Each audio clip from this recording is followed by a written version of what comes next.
You didn't take yourself out of the presidential race. You're still participating in it. I will win the elections. I will be like Zhirinovsky now.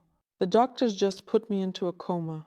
I was in a coma for 3 days to somehow pause this process. We're no longer in the Soviet Union, where you could be sent to prison for being a slacker. I believe that all lazy people, it's true, They are currently dictating the trends.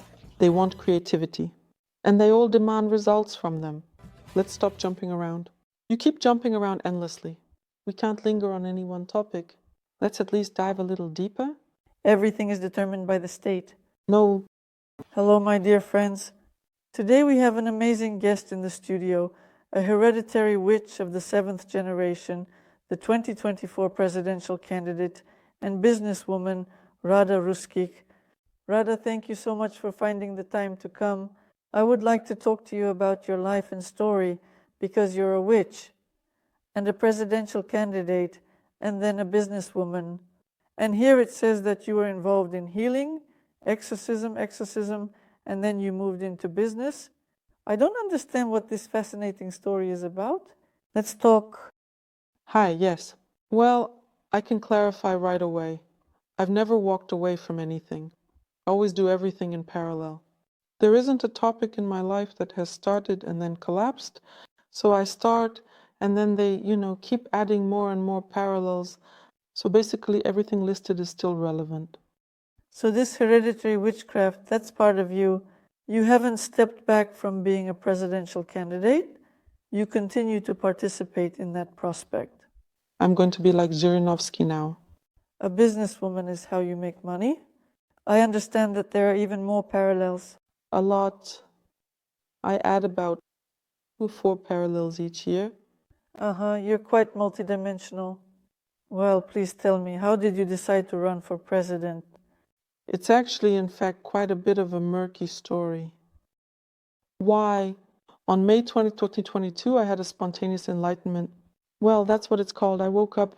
Did you have that kind of experience? 12 years ago? Was it spectacular? Sensitive.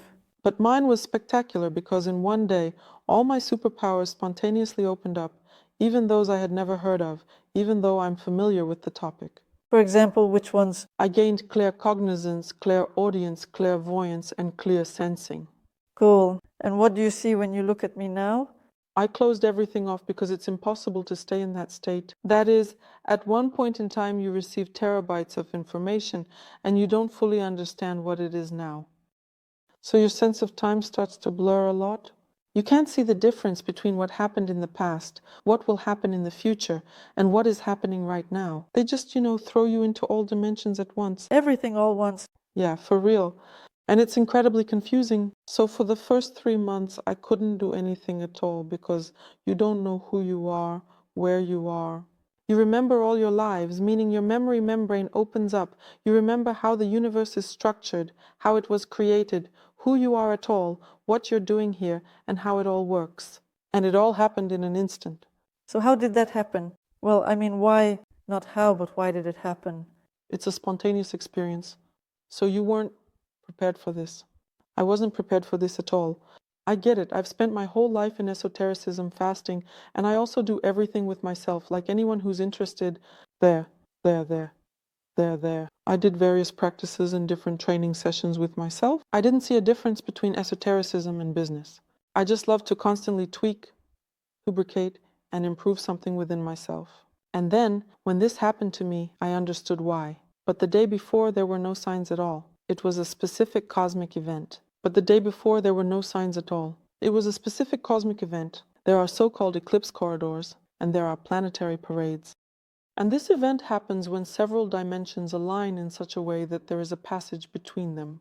And when there are very large corridors like that, you can connect with your higher self, so to speak. So I entered a corridor of 12 dimensions, meaning my higher self passed through 12 dimensions before me. Yeah, cool. So you say you closed it off and that's it? You can't use it now, or can you use it whenever you want? I have a memory, so I remember everything that happened. I remember the information that came to me, and I navigate through it. So it's not like you were drunk and then sobered up and forgot everything. There are no gaps like that. But the fact is that I can't determine your entire backstory by smell right now. So I had my abilities open that I could. You can give me any part in space, and I'll tell you everything about that part, about the person it belonged to.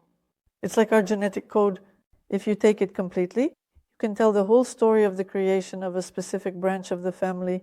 In fact, that's how awakening happens. Your memory codon is exploding, so to speak. So it lives in the genetic code. Yes, it's in the genetic code. Cool. Is this the divine primary code that is the most like the original? I don't know which one explodes. You feel it from the inside, as if tons of information are pouring into you. You see, how much is in each of these capsules? So a colossal amount of information rises from the subconscious to the level of the conscious zone. No, it's not quite like that. Look, when there's a corridor, you can connect with your higher self. So it's the superconsciousness. So it's external. It was an external event. So-called your Merkaba body gets activated. People know about the Merkaba body, but they don't fully understand why it's needed. The Merkaba body is used as a teleport. So you can teleport your higher self into yourself. Am I correct in understanding that the subconscious is what is embedded in the body? Well, this is the overall grid. The subconscious is the entire genetic code that is embedded, the memory of a specific lineage, the memory of your life. All of this is in our subconscious. There is the superconsciousness, which is the higher self, connected to your current self and which essentially acts as your operator. You're the player and he's the operator. Yes, but it's not here. It's very difficult to connect with it. But it still manages the process, right? But here you are in this life, your little copy. How old are you now? 50 years? Yes. So you're your own 50-year-old clone. You have a big self with some kind of gigantic history, a backstory. I don't know how many billions of years old you are. And so you take your little seed, and by planting it in the fresh body of a newborn, you start to grow it to fit yourself. So you're growing your little copies everywhere. So your current copy is 50 years old, but if you were to connect with your full self right now, you'd be blown away because all your memories would land in this body. And this body simply can't handle that kind of load. It's like putting the whole body into a cell and saying, you are the whole body. And the cell can't process the amount of information. Yeah, look at what's happening. When your higher self connects with you through the body of the Merkaba, your memory cord starts to explode inside. So they exist as a reserve, but they can't be activated from within. But I didn't have any experience, I only have external experience.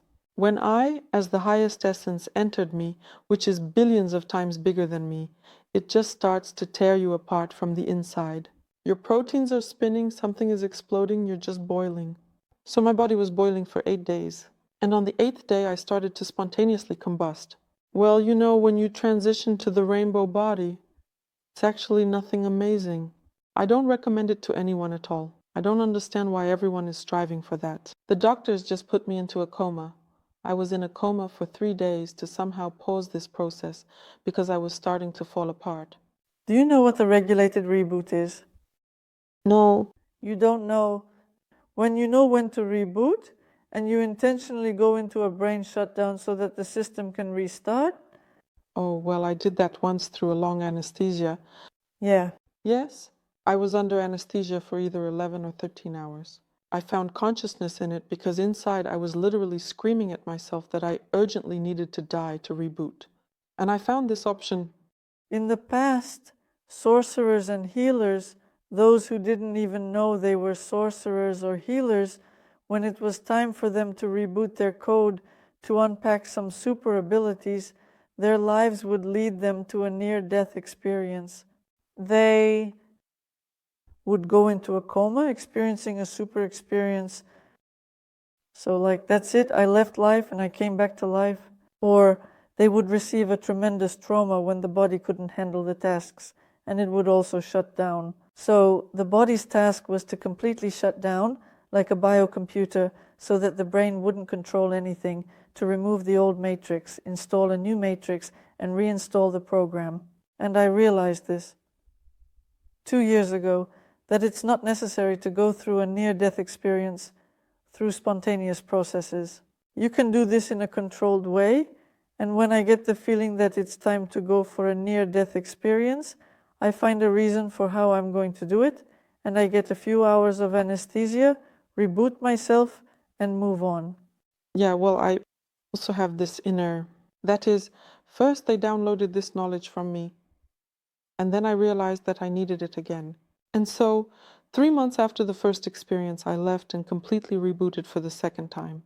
And this story in 2022, when that happened to you, did that lead you to the presidency, to that intention? Yeah, I just had memory uploaded into me. I remembered why I came here, what I was planning to do. So they also uploaded my mission as a file. So you were really ready if you had won the elections? No, I wouldn't have won those elections. Well, let's put it this way. Hypothetically, imagine that you suddenly won the elections by some miracle. I will win the elections, but just not in the very near future.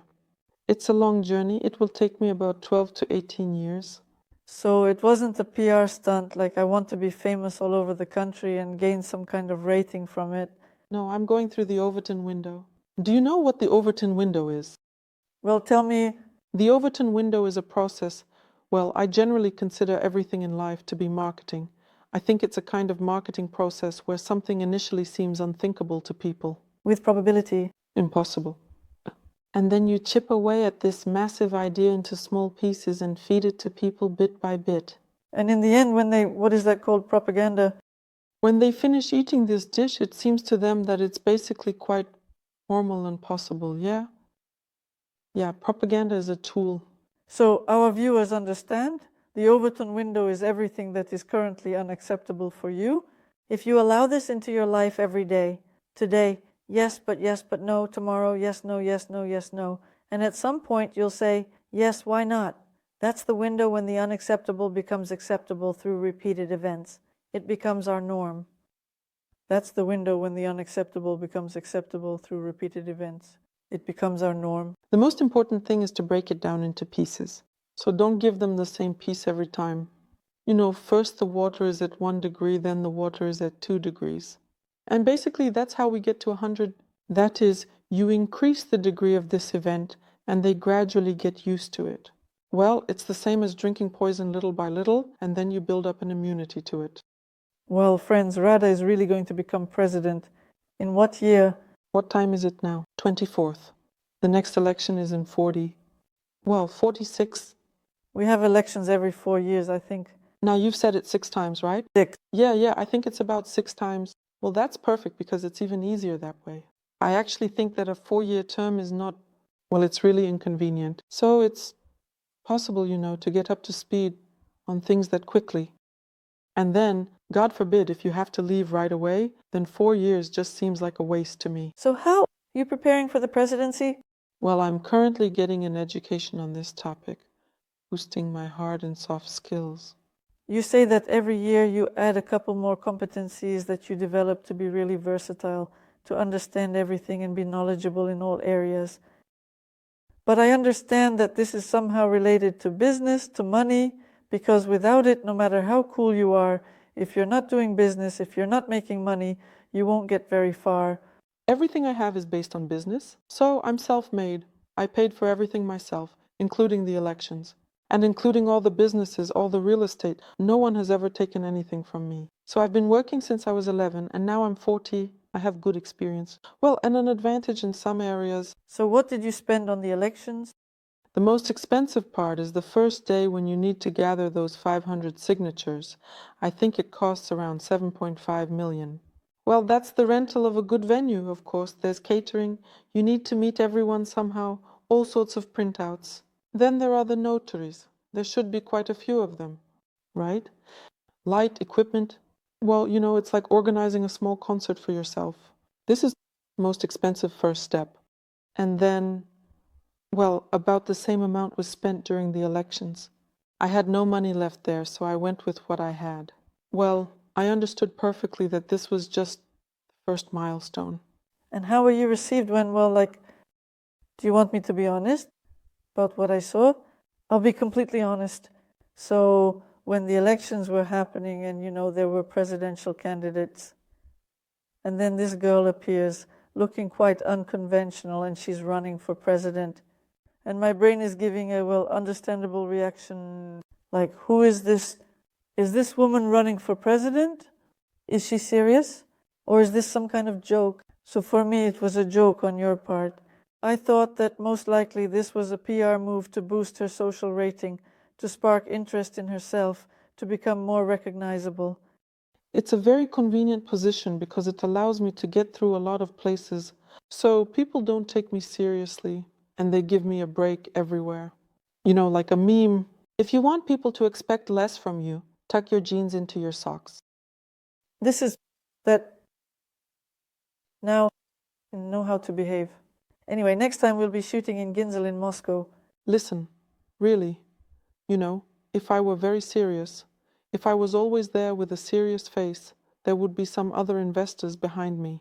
God forbid Khodorkovsky would ever, push me like he did with Dontsova. They would never let me through anywhere. I get through everywhere because I'm alone, and it's easier for me to go solo. Well, I always have this image of a jester, that zero arcana always comes in handy. Cool. All right, this whole story about running for president, it's really cool. You had to come up with this idea for yourself, this whole story. But I understand that you didn't just come up with it. You invented this story. You just found it as an idea that needs to be realized. I understand that you're moving forward with that intention. I want to talk about something. Since you've been in business since you were 11, and given the trends in the world right now that revolve around money, everyone wants money. And all you hear from every direction is money, money, money. And it sounds very discordant. And today, people who are employed, people who are in business, all have money problems.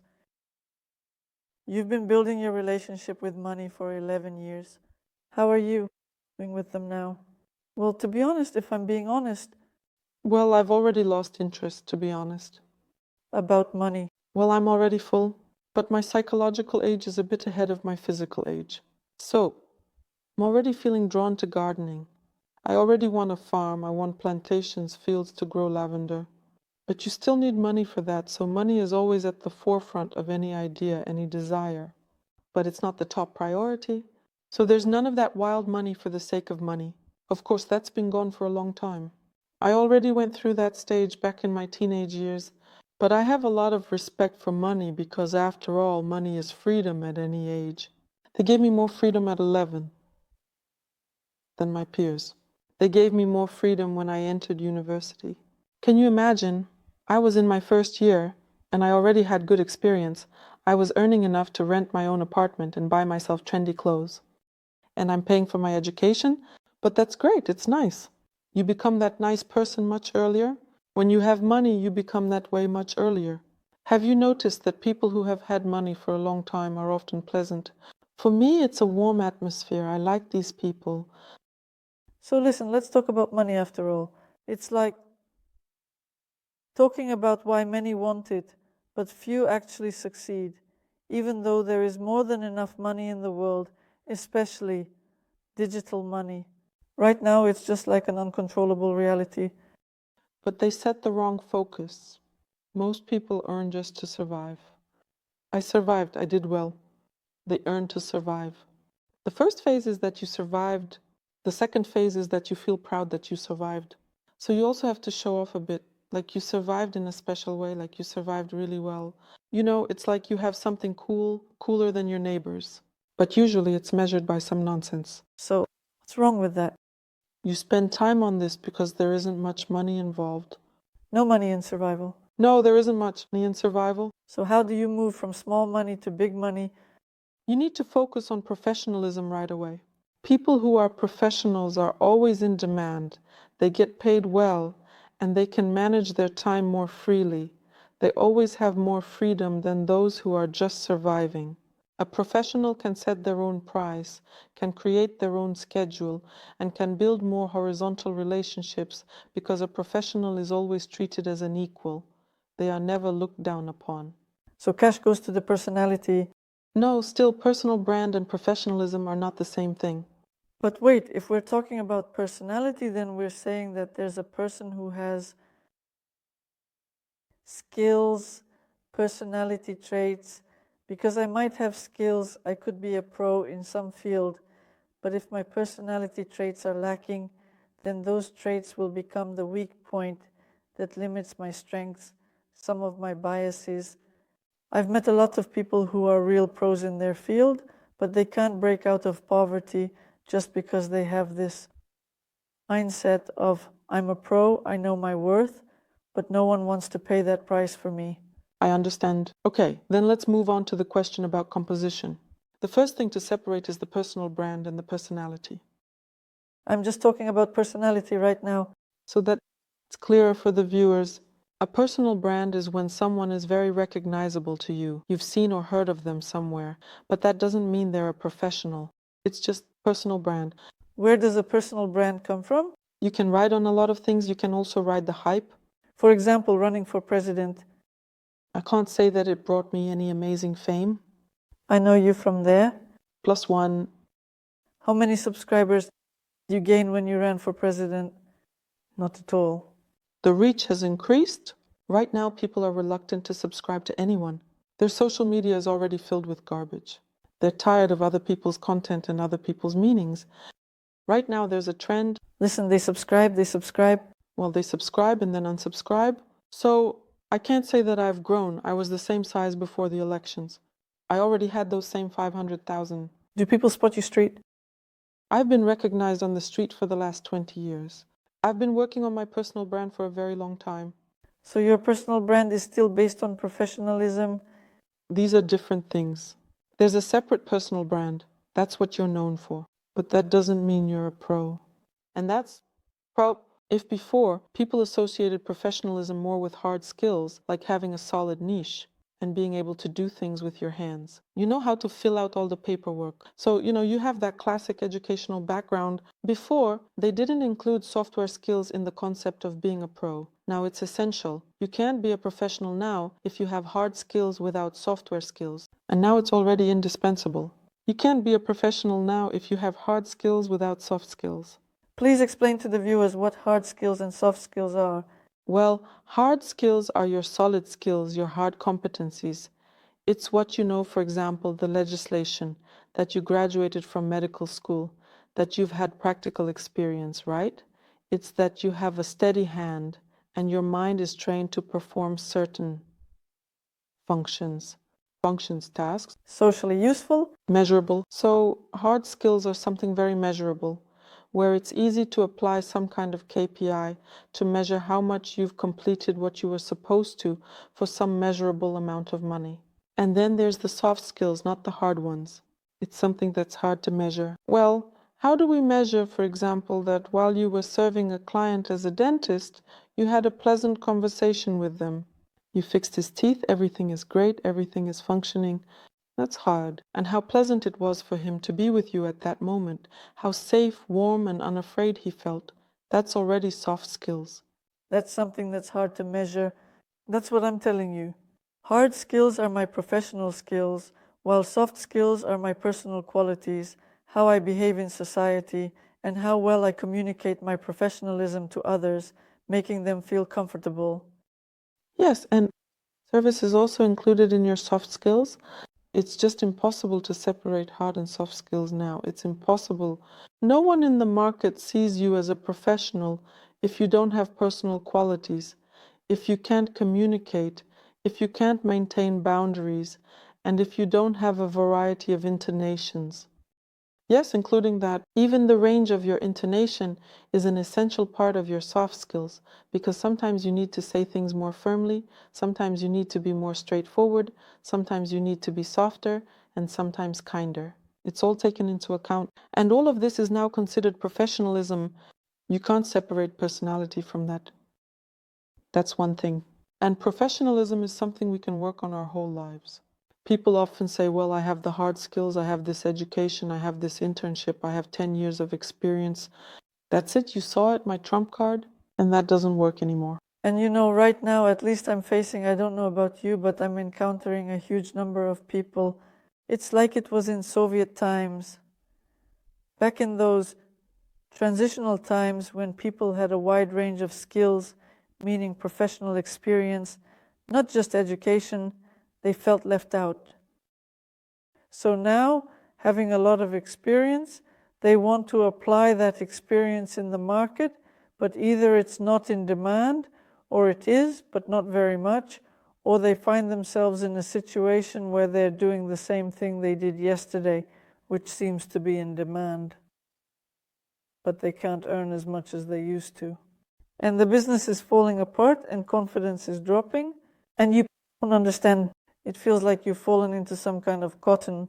You keep doing, like in a slow motion dream. It feels like you're making a million moves. But those million movements turn into one prolonged motion, and you no longer understand what to do. Recently, I've been encountering a lot of people. That's the pain of the previous generation, always. The world doesn't stand still, it's evolving, and we're moving into a different phase.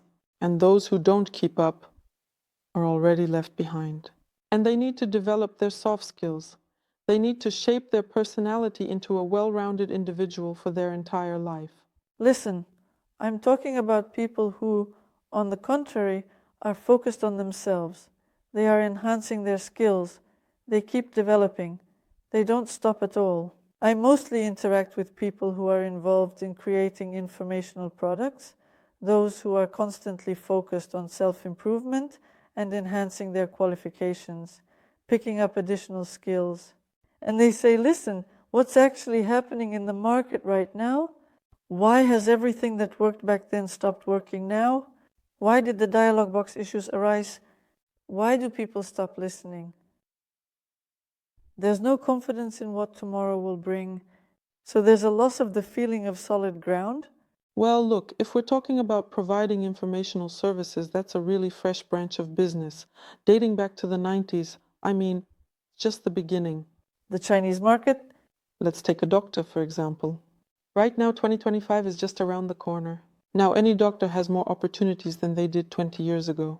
He can run a private practice, he can build a personal brand, he can hire assistants, he can become an expert, and he can also launch various informational products. The whole spectrum has become much cooler. I'm not saying it's better. I'm saying that I'm currently encountering people who are involved in more tangible things. Well, if we're talking about tangible things, not just info business, but for example, those who are involved in construction or those who provide ground services or something like that, and everyone confirms the same thing. There are issues with cash flow, problems with engaging people due to skyrocketing competition, an unpredictable economy, and an overwhelming variety of services and products that confuse choices. On the other hand, the economy is behaving unpredictably. On the third hand, because of this overwhelming variety of services and products, people don't really understand how to make their choices anymore. The more choices there are, the more suffering and torment there is.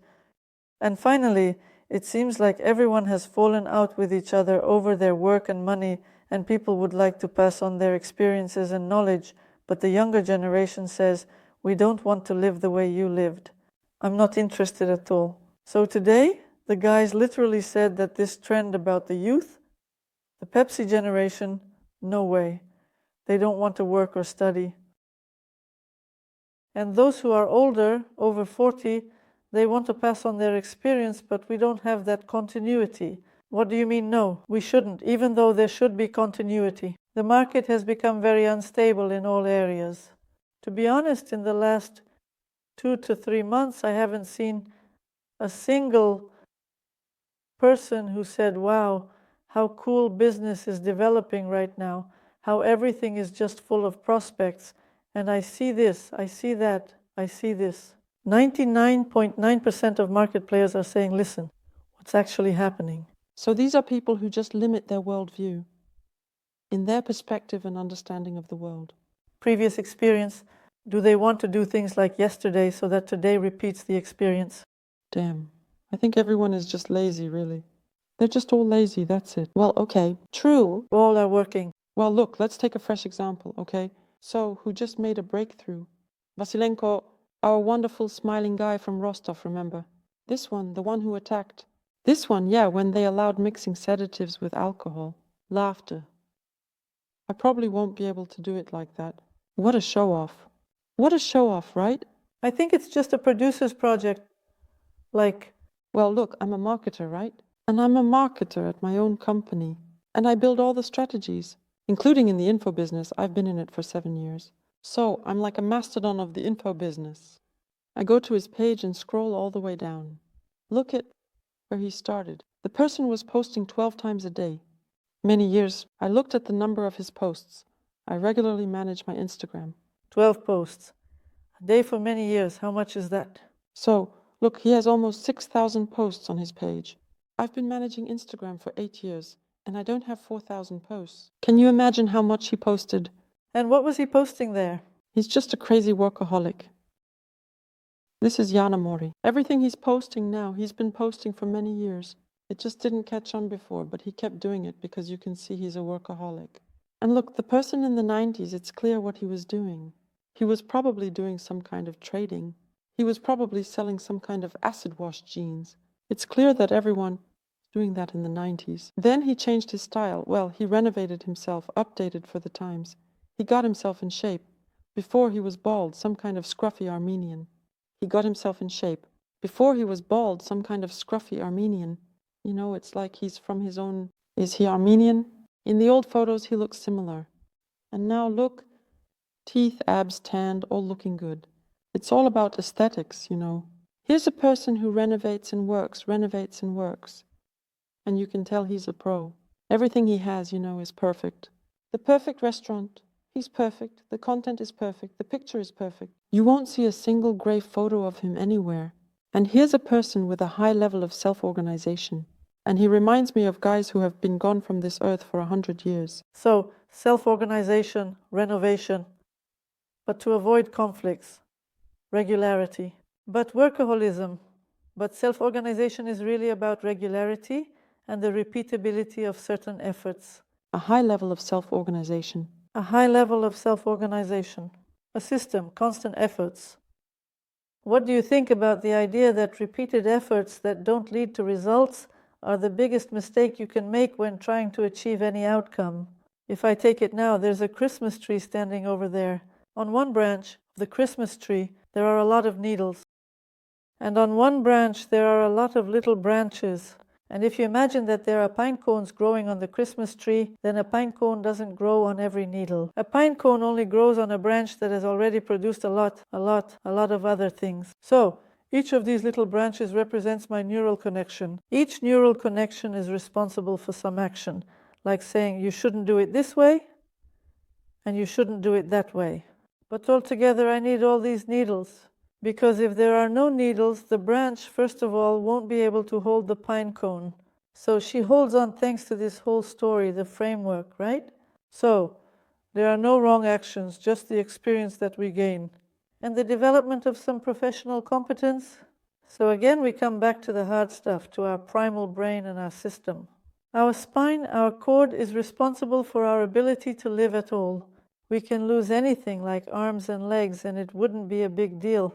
Break your spine and it will be the end of it. So, what you're saying about the smiling young man who conquered the world with his smile, well, that smile is born out of struggle as I understand it. In workaholism, in the system, in the effort, it's not suffering. Why the struggle? Well, wait. Well, suffering is when you start to give birth to a system. A child is born in pain. Well, I haven't seen a girl who gave birth to a child without pain. Well, I haven't seen one. Well, you can't really exclude that from the process. I would replace the word with effort. Well, okay, indeed, born out of effort, fine. Suffering. Well, okay, I will give birth to a child and I will talk. It's not really pain, it's pleasure, because I'm giving birth to my child. But pain will still be present because the pain syndrome is necessary for us to understand where we can go and where we can't. And suffering is suffering. Once the bread is ground, there will be fire. You can elevate each word a bit and it will be such a, well, cool word, right? Of course, you can smooth it down, scratch it, say, well, okay, this will be effort. But the effort on the treadmill or in the gym, where I start doing push-ups for the first time with a weight of 100 kilo, well, for me, that's suffering. Why 100 kilograms right away? I mean, I weigh 100 kilograms. I'm starting to do push-ups with my soft, chubby arms, so that my arms turn into a set of well-defined muscles, into some kind of story. He also gathered himself together, both physically and emotionally, and on the level of skill sets. He gathered himself together, and it was showing him, like, bro, this little branch is just growing, and this is just another little branch. There won't be any more bumps yet. Let's add another little branch. Let's add another one. What do you think? All this that's stuck right now is exactly the story about how friends, the whole world is updating. Let's go for renovations. Let's invent the wheel. Stop inventing and solving. Let's start creating and discovering. Look, I divide the whole world into 2 market zones. So there's the first market zone where demand shapes supply. So we as entrepreneurs adapt to the demand that exists. And what is the demand right now? Calmness. Everyone wants calmness. Money and more money, please. Wait, you have to understand, they want money because money gives them peace. So, no, don't work, don't study, and more money, please, in the circus. Yeah, the best thing is total zen. And look, the second market zone is when you create a unique selling proposition, USP, and you shape the market further around your unique selling proposition. This is the zone where you don't have to chase trends. You just do what you think is right, the way you like it, and you improve, renovate it around yourself. But why does everyone have problems? They are in this market zone. So the mistake is that there is no unique selling proposition. No, you're not the only guy in town. And you're pushing in that niche where everyone is pushing, and the denser the niche, the less likely you are to succeed in that niche. That's why there is this story about the first guy in the village. When you see that this experience is already closed off for the market, and engaging in it is just a waste of time, everything has already been invented, all the bicycles are already there, take all of that, look at the demand, and implement an innovative, unique proposition that has nothing new. There are just well-forgotten old ideas. And actually, invention. You know, what's the difference between inventing, solving, and following? Judging by how you show that you need to take some ideas from there. Judging by how you show that we need to take some ideas from there. My mentor used to say that people are foolish. They don't realize that everything has already been decided for them. That you really don't need to stress at all in life, that everything is already there. It just is, that's all, like you were saying about experience. Time blurs, past, present, future just are.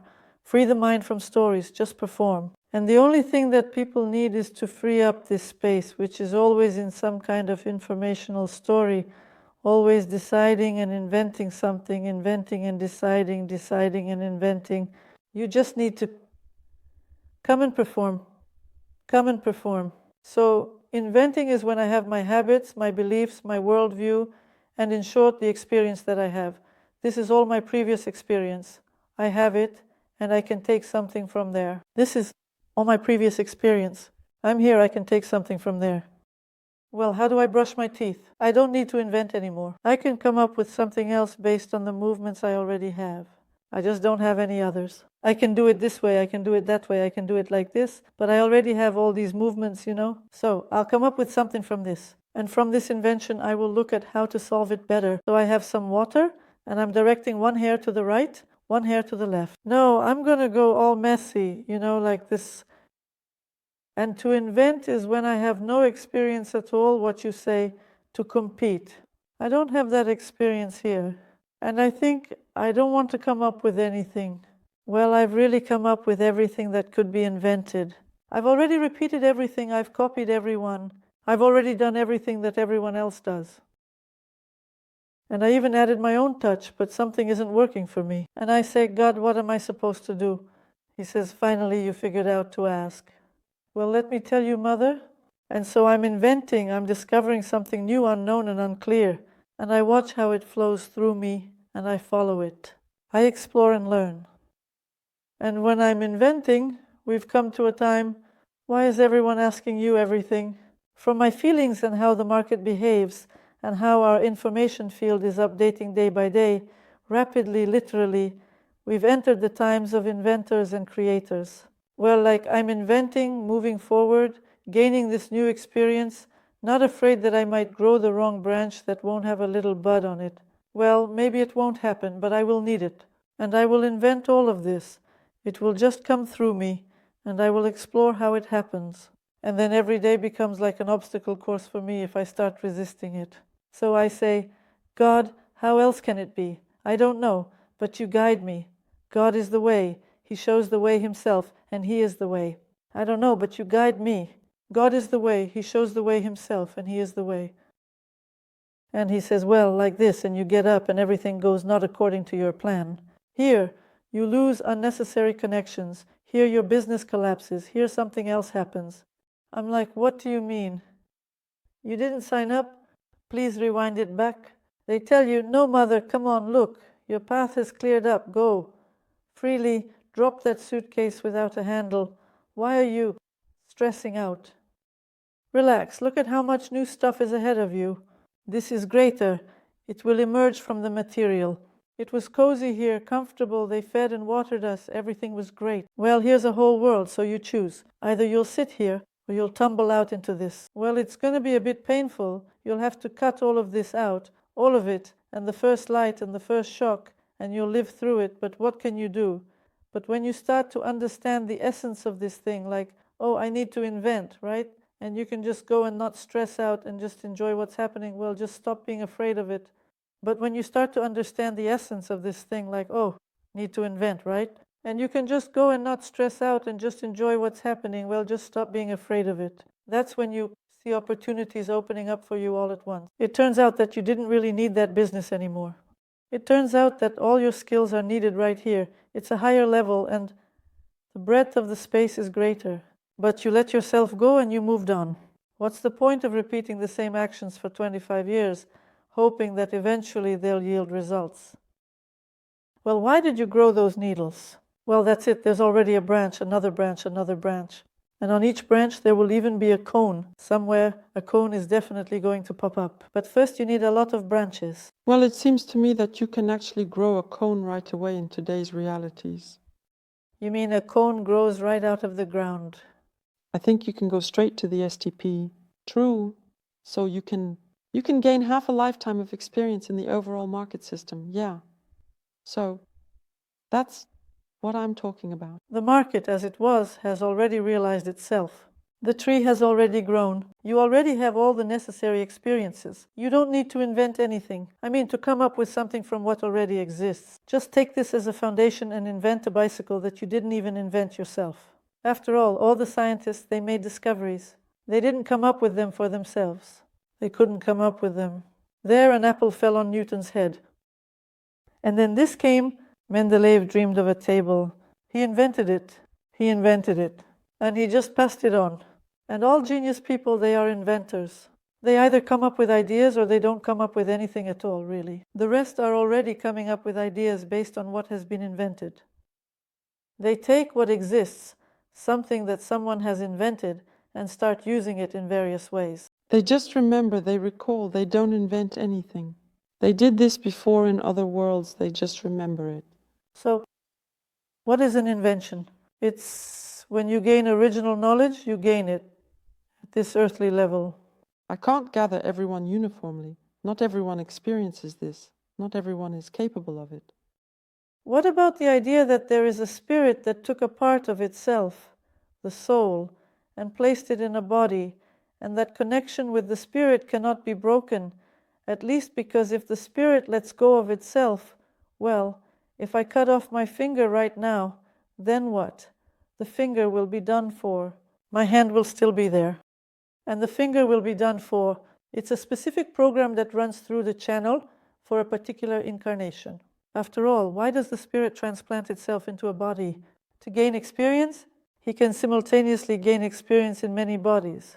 And he can do this in different worlds at the same time. But he never loses that connection with himself, so to speak. And he acts like an operator, just like you as an employer. You have employees. You always know what function each employee performs and basically what experience they are gaining in your company and what benefit they bring to you. Otherwise, the company wouldn't be developing. So, your objective spirit is essentially like that company. And if you say they remember, then you are actually inventing. When you gain knowledge from your own matrix that needs to be manifested in reality in this life, But what's most interesting is that you experience this knowledge here as experience. If we were coming back for repetitive experiences, there would be no evolution.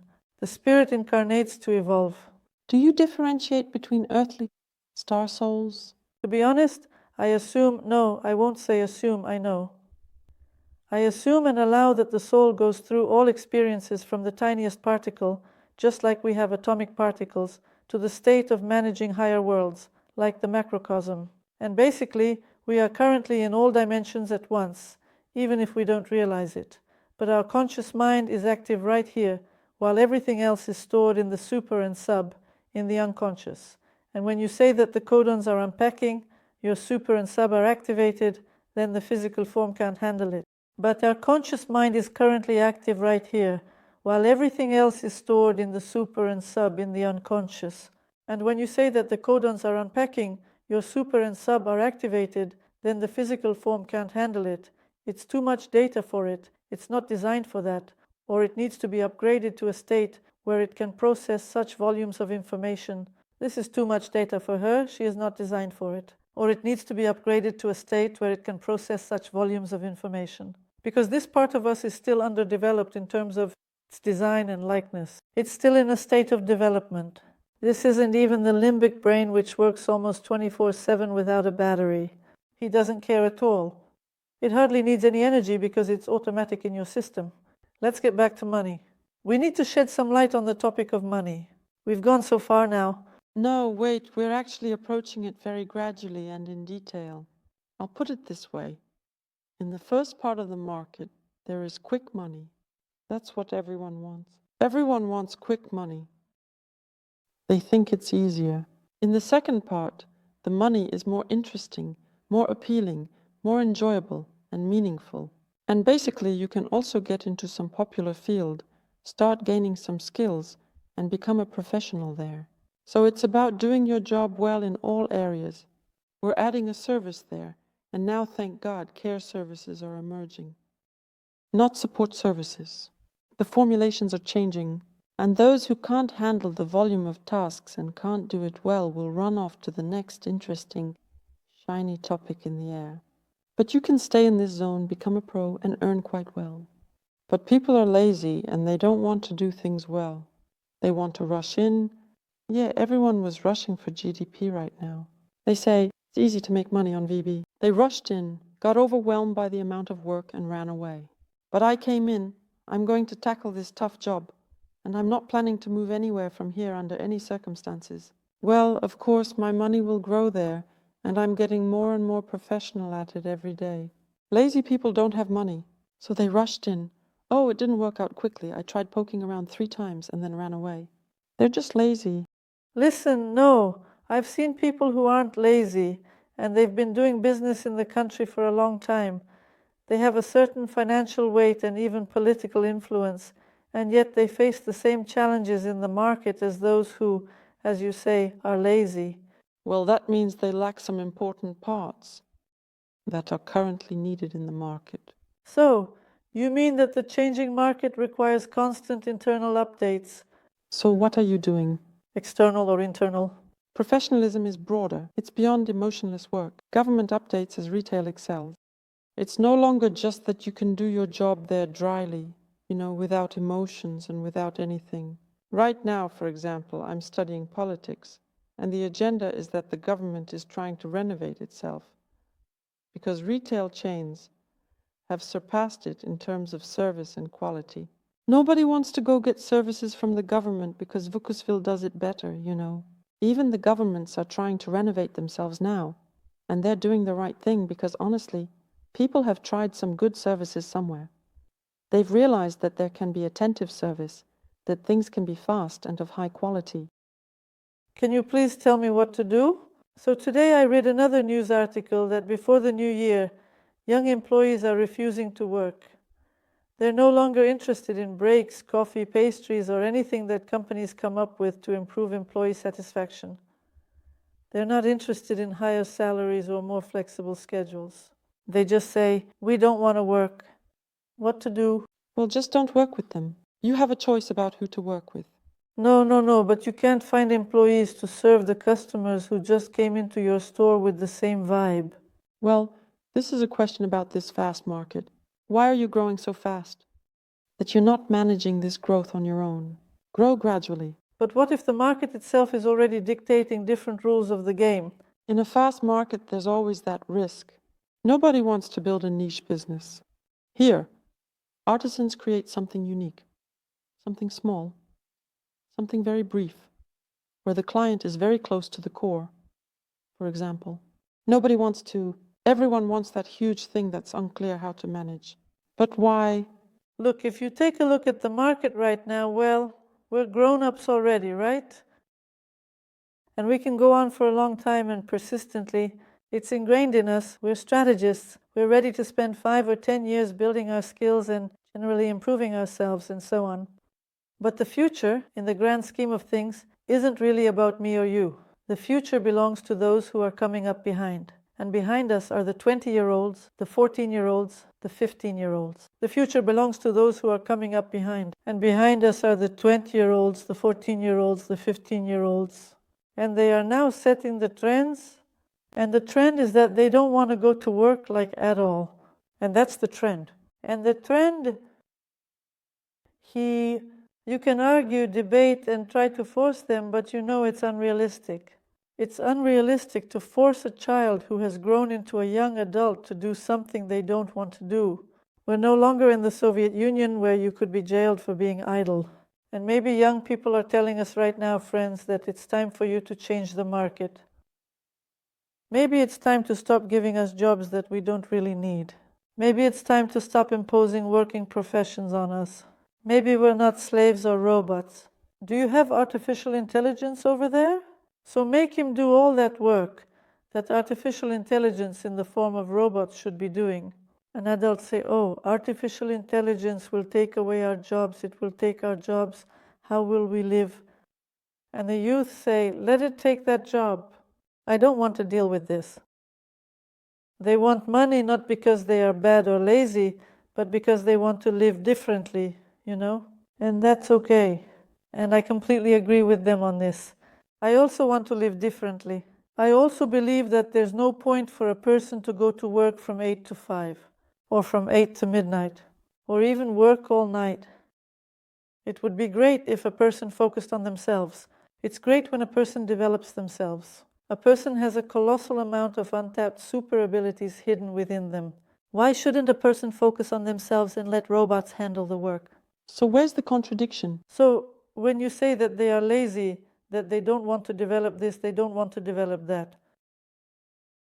They don't want to, and they're right to do so, because they give the market a reason to rethink its attitude towards working professions and the culture of human life in general. What am I talking about? That right now the most reasonable option is to move away from rapid growth and globalization. This scale, yes, that everyone was obsessed with. We want to scale infinitely. But what's the point of scaling up? Go into a niche. Go into a niche, but why scale up? It's impossible. It's an inadequate growth, an inadequate rapid growth that you as a leader and all the employees can't handle. What if there shouldn't be leaders, but instead there should be team groups? So that's the niche. The whole niche is built on horizontal teal organizations, where you create a small team that is glued together by ideas. And why a small team? Indeed, teal teams can't be implemented in a large sector. What is the biggest team? Why teal? The so-called teal organization is the organization of the future with horizontal management. When you build on the horizon, everyone in the team is equal, everyone is of equal standing, everyone is self-organized, and they make decisions on their own. Like a football team. A football team is complex. In a teal organization, anyone can suggest, create ideas, and act. Not everyone plays simultaneously. A few can work in parallel, not endlessly connected. It's not that everyone has to play at the same time. You can take a few people, and each can work in parallel, without necessarily being endlessly connected to each other. And they can manage themselves, often without even relying on other players. This is not a classic team. This is the organization of the future. And so the niche shapes these small enterprises where everyone likes and fits with each other. But it's not a wild scale, it's not wild money, it's not wild growth, but they are there. But there's so much more happiness there. But for some reason, everyone is discussing the problems of this fast-paced, rapidly scalable, inadequate market that has created problems for itself and can't handle them. Why are they poor? They're just stupid. Well, they just run their business stupidly. They calculated the wrong speed, they calculated the wrong trajectory. They don't understand people's motivation to act. After all, motivation is something internal. And what is the motivation for those young people who say no to everything? What is their motivation to act? They say they don't want to work or study. They want creativity. Creativity. Because now it's late adulthood. So self-realization. No, self-realization is not creativity. Creativity is about experimentation, you know. They want to be bloggers. Let's stop jumping around. You keep jumping around endlessly. We can't stay on any one topic. Let's at least uncover something deeper. Look, there's a difference between creativity and self-realization. Self-realization is when you're moving towards something substantial, something valuable and significant for you. The finish, the result. And you, for example, give birth to a child. That's realization. And you feel like you've fulfilled your role as a mother. And you feel this great happiness. So what is creativity? You tried it out to see if I would like it or not. You did a little bit of practice today. It's a test of skill. This is what creativity is. Creativity is where the process shouldn't have a result. They want creativity, but everyone expects results from them. They're not ready for the result yet. They're still kids. People are maturing much later now. Have we grown up? When did you grow up? I don't know. I think I grew up at 28. Well, been an adult since childhood. I mean, I was basically born an adult. I don't know how to talk about adulthood. What does it mean to be an adult? Is that someone who went out to earn money or someone who got a job? He is a sufficiently complete being. But that's not adulthood. So adulthood, we have a ton of adults on the planet. Their bodies have grown. They've learned to take care of themselves. But they're not adults. They're children. Scared children who don't know what to do with their lives. Absolute children. Not talking about those. I consider those to be children as well. Let's not confuse the concepts. Adults? Well, when you say when you became an adult, I don't know, maybe I became an adult at 7 when I told everyone to go far away and said, I know what I'm doing. Don't tell me what to do. Everything you tell me, I'll do the exact opposite. That was my adulthood, you know. And that's why I went and collected all the pine cones I could possibly gather in this life. I said, I'll go and try everything myself. And I'll draw my own conclusions about what I can and can't do. Well, they want the same thing. So when you talk about adulthood, well, when I became an adult, I don't know, I was born and just became an adult, you know. So I was born at 7 months and I say, oh, what are you doing here? It's boring here. I went back. He says to me, wait, we're going to live. Are we going to live here? Let's not. I went back. And for 6 months I had this, are we going to live? No, we won't live. No, we will live. All right, we'll live, you know. Well, look, I see that teenagers are up to 40 years old. Up to 40 years old, that's teenagers. And they want to spend that time on creativity, on trying things out. But why is it that adulthood comes considerably more significantly later than it did, say, in the early 20th century in our society today? On one hand, look at this interesting point. Time has accelerated many times over. It has just sped up because time is information that passes through our consciousness in certain volumes. And the denser the information, the faster time goes. On the other hand, growing up seems to involve more information passing through, and people are gaining experiences faster and in greater amounts. And the denser the information, the faster time goes. On the other hand, it seems that growing up involves more information passing through, and people are gaining experiences faster and in greater amounts. So you're saying a fast market, it's precisely the ability of a person to gain experience quickly, not to get stuck in one experience for 20 years. What's the point of all this? It's pointless. Adulthood seems to come when the number of experiences translates into certain knowledge. That means you're more experienced, which means you're an adult. That's the logic. No, the logic doesn't work that way. There's a lot of information, experiences are quick, but growing up happens later. That is, in essence, we need to postpone the birth of children by at least 40 years, and at most extend the lifespan, as it should be, to 200. Well, back in the day, people used to have kids around 18, 20, which was about a quarter of their life. Now, if they start having kids at 40, they'll have to live to 200. What can you do? Because they will also need to grow up, and they need to pass on their experiences too. Well, what can you do? Maybe we've come to a time when the very essence of life strategy is changing. We're not changing it. It's being changed by the planetary matrix. It's being changed by the solar system. It's being changed by our galaxy.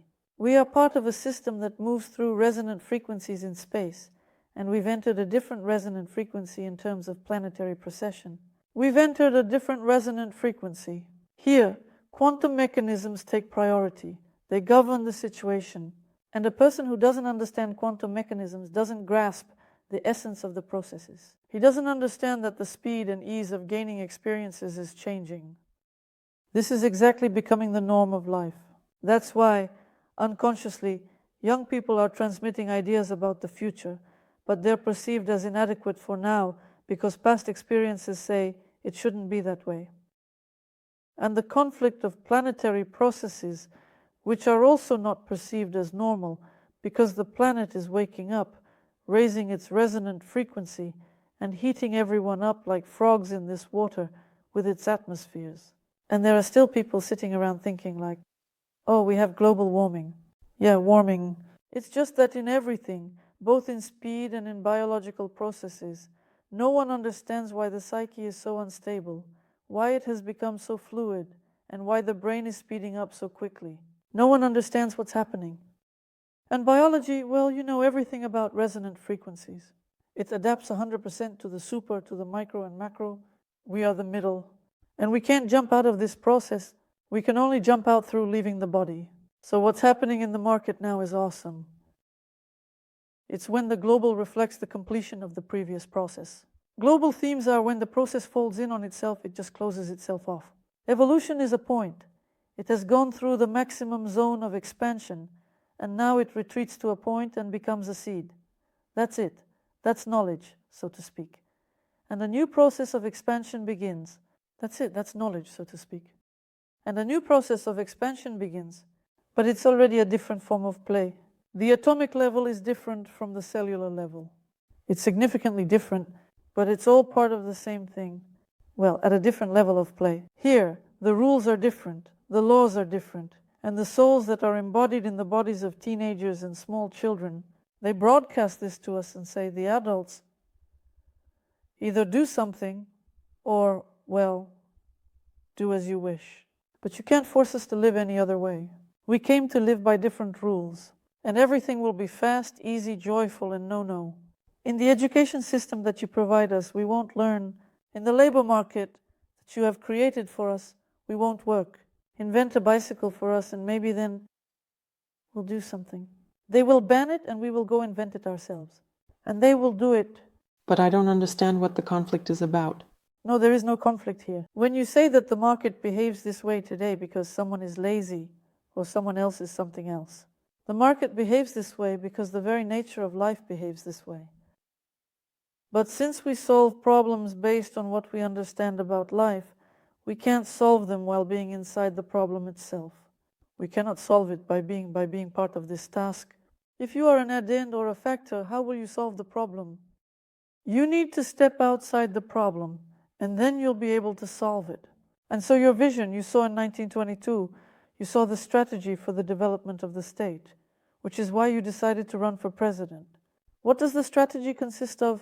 I haven't seen it. I can create it. Still, everything you say sounds like we're just pawns. And I believe that we are free creators. We can do as we wish. Absolutely, within some kind of strategy that has already been outlined. You can't change it with the strategy. There is no strategy outlined in advance. We create everything in every moment. There is no predetermined future. And what if let's take a look at the system, at the concept. Let's look at the micro and the macro. Here's my micro. This is my body.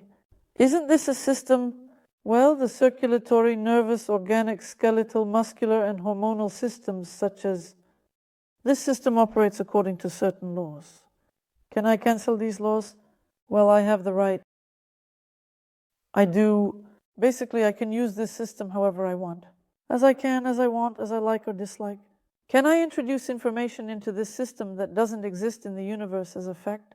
Because in the universe there is everything that exists. There is no time in it as we understand it in a linear way. Past, present, future. You know this, right? There is everything that exists. I can only take the information that exists in this system and somehow interpret it and do something with it. But my free will is limited by the fact that I can only take what exists. I can invent this from the data library, or I can come up with it, take it from this data library. Either this or that. Free will is not limited, but there are probabilities. And these probabilities are part of the system or multiverses. But the fact that the program is written for everyone at once and for all time in different probabilities is the only way. Otherwise, the system will collapse. Otherwise, There is no system. Well, the solar system exists. It's all a moment. You can reshape it. It exists, the solar system. You can influence this, but everything you're saying sounds like you can't influence it. I can influence things based on the probabilities I have. Look, everything we're discussing here is in no way related to the topic of money. Maybe we should let her go now. Sure. But we were talking about money as a market that seems to form spontaneously on its own. Well, I'm trying to explain simple things about the market to people, and they keep dragging you into atoms. It's turning out to be very complex material, hard to understand. But we'll cut that out, don't worry. No, I don't want to cut out any parts. I want to somehow build this logical chain of reasoning. Let's then figure this out together.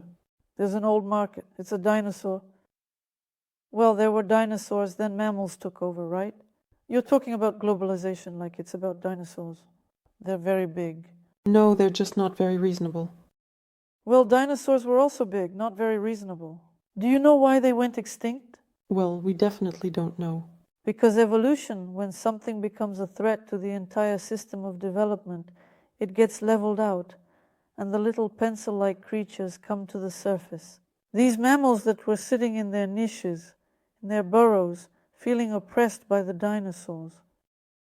Dinosaurs, they grew and grew, evolutionary peak, globalization, that's it, the evolutionary peak. And what about the dinosaurs? Well, they can undergo transformation. Right now my cats are running around, they're former dinosaurs. Birds are flying around, they're former dinosaurs. Macro became micro and micro became macro. Mammals appeared, they were like this, and now they're like that. Well, this production line there, it's milk. Globalization is the final stage of development of the old system. These are signs of illness or signs of recovery, however you want to put it. These are signs. We can understand by the signs what is ending and what is beginning. And you're right when you say that there's a global system, it's like a dinosaur, and it's become dangerous for the economy, showing signs of illness, insolvency. It's starting to collapse under its own weight. It just can't handle its own muscle mass. But you say, this rapid economic growth and poorly structured strategy, blah, blah, and we need to move towards smaller systems. And that's when the mammals come out. That's not what I'm saying. How? I'm saying that every market system can exist, but it also needs to take into account certain types of changes. Every system, I'm not saying let's all run over here, or let's all run over here. No, there's no need to rush. The problem is they're rushing due to slow scaling can't match metabolism, like fast bamboo or slow oak. They can't keep up building. Well, it's like bamboo that grows quickly or an oak that takes a long time to grow. If they had just slowed down a bit, they would have started to adapt better. But how do you slow down? But why can it be removed endlessly? What'd be the point of that? But that's the essence of just natural growth. Look, we can grow together in breadth or we can grow together in depth. So they keep trying to grow wide endlessly. And that's all very superficial. That's why their service system suffers a lot. The quality of the product often starts to lag. They can't keep up with negotiating with their employees because they're running so fast that they can't react to changes. You know, it's like driving a car at 350 kilometers an hour. You're awesome, cool, athletic, but you don't reflect at all what's happening on the sides. And either you'll crash or you'll run someone over along the way. So they're just doing it at an inadequate speed. So look, let them do it however they want. Adequate, inadequate speed. Let's take a look at the job market. I'm talking to you about the job market right now. Yeah, only in the sense that they can't keep up with adapting to the job market. So look, employers are now complaining, adapting, that we are creating conditions for employees. What it was like 10 years ago, an employee had to come in and complete something on a certain schedule. Now an employee can come to a company and they'll ask him, how much do you want to earn? He says 100,000. Well, in this position, they say, okay. The same thing happens. They ask him, how much do you want to earn? He says 80. They say, okay. Then they talk among themselves and they have different salaries, but the work is the same. Is this a cool change? Cool change. Self-esteem, right? Second, they create such eco-friendly conditions for him that he can rest, and they adjust the schedule to fit him, and they'll do this and they'll do that. So the job market has changed a lot. Companies care about their employees. They create conditions for them. Our large companies, for example, a company that produces, what's it called? Fertilizers, minerals. It's like a large state-owned company. I forgot what it's called. Well, in general, it's a company that produces fertilizers and minerals. Roskompania, they don't know. They built a factory and don't know how to attract employees to it. They say, let's build a city nearby for them to live in and work at this factory. We don't know how to get people to go to work. People don't want to go to work. Those over 40 might still go for it, but those under 40 say, I want to work for myself or not at all. No way. Well, the youth, they completely reject it. No way. Like, you guys work there, and we're just like, no way. We're just going to enjoy ourselves. We just want to enjoy life. So employers, whether they're global networks or not, it doesn't matter. This applies to both micro and macro businesses. They all find themselves in the same situation. The job market is collapsing because there's nothing to fill it with. And if our like-minded brothers from neighboring countries come to the market, thank goodness they do. They need work. They come, and at least they are still getting it. And if our like-minded brothers from neighboring countries come to the market, thank goodness they do. They need work. They come, and at least they are still getting it. So the locals are like, no, no. And here, no matter what, whether you grow slowly or quickly, here, the very fact is that the system of values and ideology is suffering. The very fact of generational change affects the process. Changes, times, strategies, and the needs for development. Human civilization is like a single organism. He wants something. Their problem is their size. They are unable to keep up in time. What difference does the size make? Huge. Well, look, I have a company with 10 people, a little shop in my backyard, and people don't want to come work for me. I've already slathered everything in butter and sprinkled it with powdered sugar. Or I have 10 million people, and I've also slathered them in butter and sprinkled them with powdered sugar. It's not working. What to do? There's a simple answer to that. You're looking at the wrong age group. Because now teenagers are considered to be up to 40, adults are typically from 40 to 80 years old. Now the age. Should I hire those who are 40? Well, they don't want to either. Up to 80. Well, it's not the best workforce resource, right? Look, we're throwing the most competent people out of the market. No, we're not throwing anyone out. Why are we throwing someone out? They have the health and the desire to not work anymore. Look how strange it used to be. You are born, right? The world is very harsh. You have to grow up quickly and you start to struggle fast. Well, that was back when we were around. And now we prepared a better world for them. They were born into a world that isn't as harsh, really. They're like, yeah, everything's fine. We have Instagram. We're streaming something there and doing some side gigs here. And the parents are throwing in a little help. Their harshness is expressed differently. People once had time to rest later in life. Right now, they're like little beasts in their social environment. You see, people used to be given the second part of their lives to rest. And now they want the first part to figure things out. That's it. This gap has just shifted. Here. So let's get back to the networks. What's wrong with that? Let them grow globally. They're growing globally because they have a need to scale. They are competing with each other. Stopping the competition is like, sitting down at the negotiation table and saying, guys, what are we doing here? We're all in a rush. Let's stop. Let's create even better conditions for our employees. And maybe then they'll want to work. And the employees say, we want to work for ourselves. We don't want to work for you, basically. And here, big is changing to small. Look at what speed looks like in business. For example, right now, a number of European countries are moving to a 4-day work week. And it's a very logical decision because the world wants to slow down. Everyone is tired of running. The whole world is running. Everyone wants to slow down, you know? All layers are the same. Everyone wants to keep up with life, not just work. And that's what speed is. Where are they rushing off to? Well, let people work for 4 days and let them work until the end of their lives.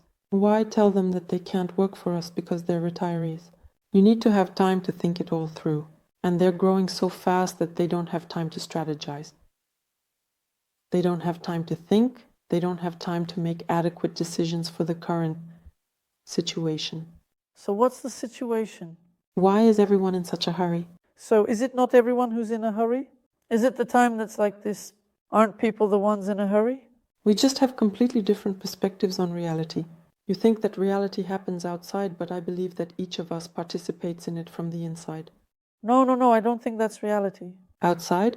What does the phrase grandma's from the bench mean? It's just the way the times are? I mean, I influence this time the way I want. So what is time? Let's then define what we mean by time.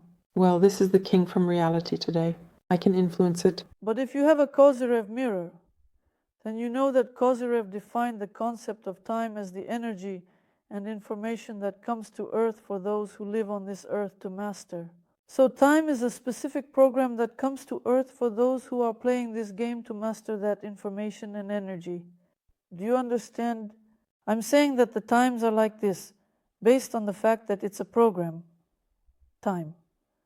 Such energy that is currently the environment. All right, then describe to me what the trajectory of our movement looks like in relation to time. We are moving through time. Time itself doesn't move. No, we move through time. Time flows through us. There, and I'm telling you, we have different perspectives on the universe. I assert to you that we are moving through time. So we're not actually moving at all. Time flows through us. No, you said it's speeding up. It's not speeding up, we just sped up. We're trying to do everything faster. It's us who are running. While all the people lived in villages, time felt very long. They didn't run anywhere, they didn't have any inappropriate ambitions, they didn't compete like wildcats with everything that moves, and they were calm, and everything was fine. Then the world started to speed up, and now everyone is shouting, "Oh God, time has sped up." What do you mean time has sped up? You're like a psychopath trying to get 350 things done in a day, and then you don't understand why you can't fall asleep. It's us who have sped up. But we can slow down, and time will slow down too. So we will slow down and... Then you'll have time to think about what to do. Why does everyone have money problems now? They can't keep up with understanding what's happening. They're moving so fast that they're not quite sane anymore. So you're suggesting that people just stop right now. Slow down. Breathe in and breathe out. Well, I mean, slow down, slow down. Just a little, yeah, not 350, but we're going, how much is it there? 60 at the sign. How do we do that? Going at 60. How do we do that? And who puts up the signs? Look, for example, what's the difference? So here's a question. Is there a significant difference for you personally between achieving wealth at the age of 20 or getting rich at 40? Is there a fundamental difference? At 20 and 40, I probably won't get rich, but maybe at 60 and 80, yeah. 80, yeah. 80. The difference is only in gaining experience. A large sum of money has come to you. What difference does it make if it comes to you at 20, 40, 60, or 80? Is there a difference? Listen, for me, money is a tool, and if I think it makes sense to have a tool at hand, then it's better to have it at 60 than at 80. Yeah. Well, what do you need them? For 20? 80, yeah, but what do you need them for at 20? I don't know what to tell you because I'm not 20. But look, how does a person think about money? This will solve all his life's tasks, all his problems. That when he has money, he'll wake up peacefully, fall asleep peacefully, nothing will hurt him, he'll be in a great mood, and everything in life will be wonderful. And then money comes to him. A lot of it. It doesn't matter for whom. For him, that's a lot of money. And he suddenly realizes that he doesn't really know what to do with it. And in the end, those who don't know what to do with money just spend it. This money is running out, and actually the same problem starts again. I want a lot of money. Getting money just like that or gaining the experience of creating a large sum of money are two different things. And when you say that money will come at 20, 40, or 60 years old, I would look at it a bit from the perspective of whether I would want to gain the experience of managing substantial capital at 20. Cool. If this capital doesn't become a burden that makes me tear my hair out from morning till night, trying to figure out how to make that capital work for me. So first you have a headache about where to get the money, and then it's about how to keep the money. So first you need to attract them, then you need to make them work. Because money is also like people, they also need to be moved somewhere. And basically, if we talk about money from the perspective of people, why is there a problem with money? It's hard to get people to move these days. Like, for this money, I won't go. For this and for that, because it's not trendy to go to work these days. These days, it's trendy to have 1, 2, 3, 4, or 5 businesses after turning 20. That's what you're talking about when you mention speed. It's trendy like this now. It's such a trend. But before 20, it's not about speed, it's about creativity. They're just exploring, trying to figure out what they want to do. But having 1, 2, 3, 4, or 5 businesses means getting involved in each process. But where will the depth, height, and width be if you just skim the surface of each one? Well, look, until they're 40, they try out different businesses to figure out what they want to do after 40. It used to happen like this before. Ideally, they don't need huge amounts of money until they're 40. They need big money when they already understand what they want to do. But you know that. So our task is to convey reasonable things to them, not to play along with their games like saying, let's all get rich at 20. So, the first part of the market, to be honest, really overwhelms people. It fries their brains. They're inadequate. Here's the second part of the market. A very nice, sweet composition of coordinated people. And that's where professionals grow. That is, they calmly do their job at their own pace, and they will still come to the money. It won't be chaotic. Systematic skills will be gained. Problems are at the start, where everyone rushes into competition. It will be gradual. They will acquire all the necessary competencies and become well-rounded. The problems are mainly in the first part of the market, where everyone is rushing into the competitive zone. But that's a big part of the market. Yeah, but we need to spread them out. A bit from there, and those who are pushing these crazy trends should be slowed down completely. Because I think people don't have problems with money. They have a misconception that they have this problem. But no one is dying of hunger. Everyone has real estate, everyone has clothes, everyone travels. Look how good it is that everyone is living. Listen, wait, let's be honest and say that this isn't everything. Well, remember our childhood? Now it's 100 times less. We're not going to reminisce about our childhood. Our childhood was completely different. And the childhood of the children who are being born now is also different. The world is developing very beautifully. The world is developing beautifully precisely because of what's happening. You can't underestimate the efforts of the huge number of players who are currently developing the system in this trend. Oh, absolutely. I completely devalue it. I recently had 2 podcasts with Ilya Tenin, that's his name. He has a channel called I Want a Billion, and he promotes and sets trends on topics. He says we need to do topics, big money topics, and he promotes that, and I'm against it. I'm against that kind of propaganda because I believe that guys should really educate themselves, study and travel until they're 40. Listen, well, topics are also needed. Well, how is that? Topics are also needed, let them emerge. Well, you see, those topics are just about money for the sake of money. There, you don't become a well-rounded, interesting or happy person. But you learn to communicate. No, you don't learn to communicate. You have a computer and that's it, These are people who have shut themselves in their homes. They don't go anywhere. They don't study art. They don't educate themselves culturally.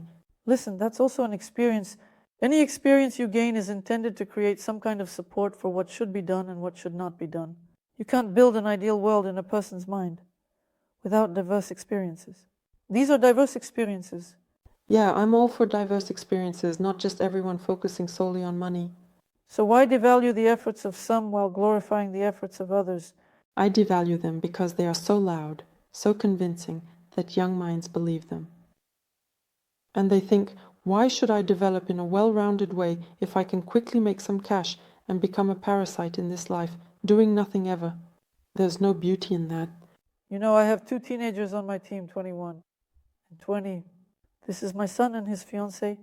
They're also about money, but interestingly, both of them are actually willing to work hard, eager to gain different experiences and acquire new skills. But let me give you an example of a Russian fairy tale that shows how consciousness matures when you also need to try those topics. Oh, we need to. so that you can move forward later. Do you remember the fairy tale about the girl Masha? I think, oh my God, what was her name?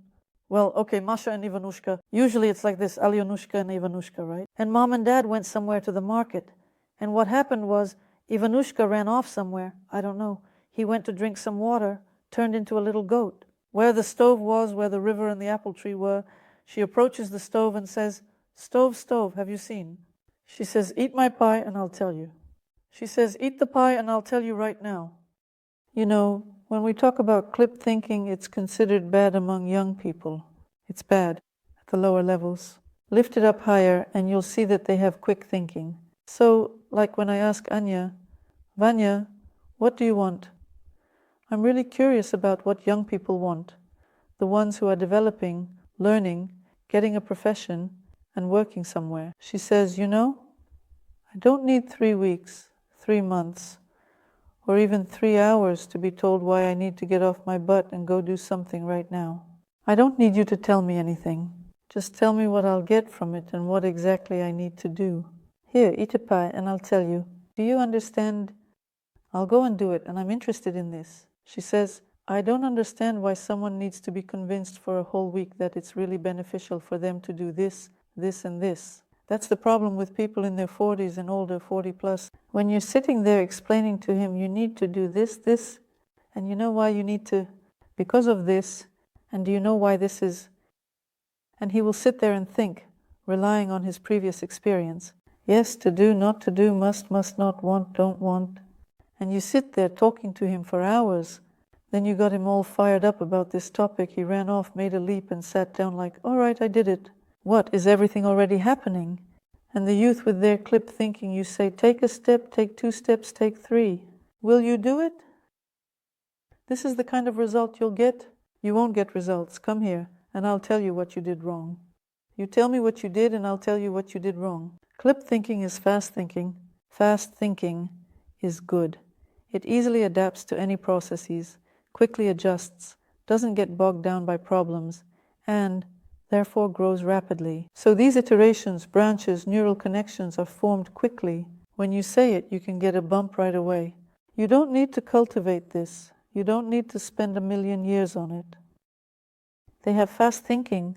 There's got to be a reason for this happening. And for some reason, the market conditions are ramping everything up right now, so that someone suddenly realizes, aha, I need to jump off this train and move into a more sensible process.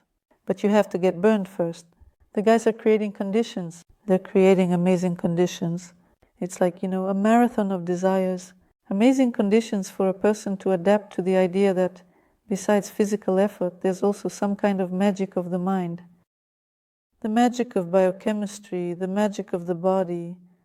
When you can allow with the power of your thoughts that something greater can happen in your life than you ever allowed before. For a person to move into a more serious phase of development, they need to sit in these nursery stages. That's why the market creates conditions. I'm really grateful to the market and to those who say, topics, topics, topics, great job, guys. Create conditions for choice. Because if a person doesn't feel how it's happening right now, they won't be able to make the next choice. He simply won't have anything to choose from. We always have black and white, and the choice exists between, and when you stop choosing, that's when you've grown up. When you stop choosing between, and you're always in the golden mean, but before that you need to mature, feel it out, grow up, grow emotionally, grow consciously, understand that the key is actually in the topics you create. And here it's not about the result. The result is just the address of where you're going. So I need to get there, but the joy is in the process. And the topics turn into big adult themes, serious strategies. The longer the topic, the more enjoyable it is. Because as soon as the topic ends, you die, and you need to be reborn. Come up with a new topic for yourself. Let my topic be such that it lasts for this life and even for a dozen others. Great topic. We can go, how much? 26,000 years.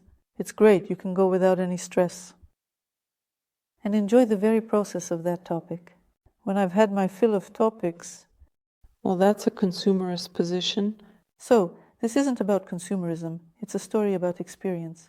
I'm gaining experience. It's a consumer experience.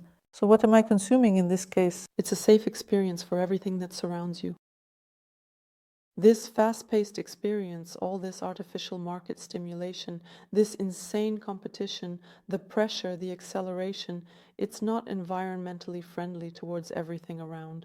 Because while people are trying out their topics, they produce kilotons of waste that we now don't know what to do with. But it's a process. It's a process that happens at an inadequate speed. But look, a child is born, not from orchids. But I'm talking about the conditions, and you're saying they produce waste, so it's some kind of processing. Processing is always there. It's a process of transitioning from one level of consciousness to another. And to jump to another level, you need to reach a certain stage of tension and density. But this is cosmology. Well, I don't agree with that. I believe that we can influence, but everything you're saying sounds like it's just happening on its own. But from the perspective of an objective process, it happens on its own, like an objective process, where each participant in this process plays out their experience and their role at some stage. And who is this trend? Well, Kozyrev talks about time. But how do you use Kozyrev's mirrors if you don't agree with his position? Well, you see, he was only working with a beam of time inside the setup. Beyond time, it works differently. He has a study and a concept, and he says that time is essentially God. It's energy, information that comes to us as a certain volume. We are mastering it. Yes, but his concept only works within his setup, not beyond it. And his setup is just a repetition of the model, meaning a small model of a larger system. No, it's concentration. It's an artificially created vortex. But that's the law of nature. How is it not nature? Where did he get it from then? It's a mechanism that works according to the laws of nature. There's nothing that doesn't work according to the laws of nature. All inventions follow the laws of nature. Yes, but you can concentrate. So our planet, Earth, is the same as Kozyrev's mirror. It works according to the same law. It creates a vortex in the same way. Why do we rotate? The same vortex receives energy and information. And here, processes occur that take place within this energy and information. And how many mirrors did Kozyrev invent? Not one. What's the difference? How many mirrors there are? Because you can form vortices of time and energy beams in different ways. But our Earth rotates at a certain rhythm. It moves at a specific pace, and all these rotations are like fluctuations. At the quantum level, the mechanism, both micro and macro, happens in the same way. What the atom realizes itself as, what the quantum is, what a solid body is. And you and I, we have these things here, as if there's also a vortex, and the same vortex of energy and information. And where do you fit into this whole system? And I'm an observer, and the one who makes the decisions, yes or no. Well, I'm an active participant. I set the rhythm. I build myself. I don't just observe, I create.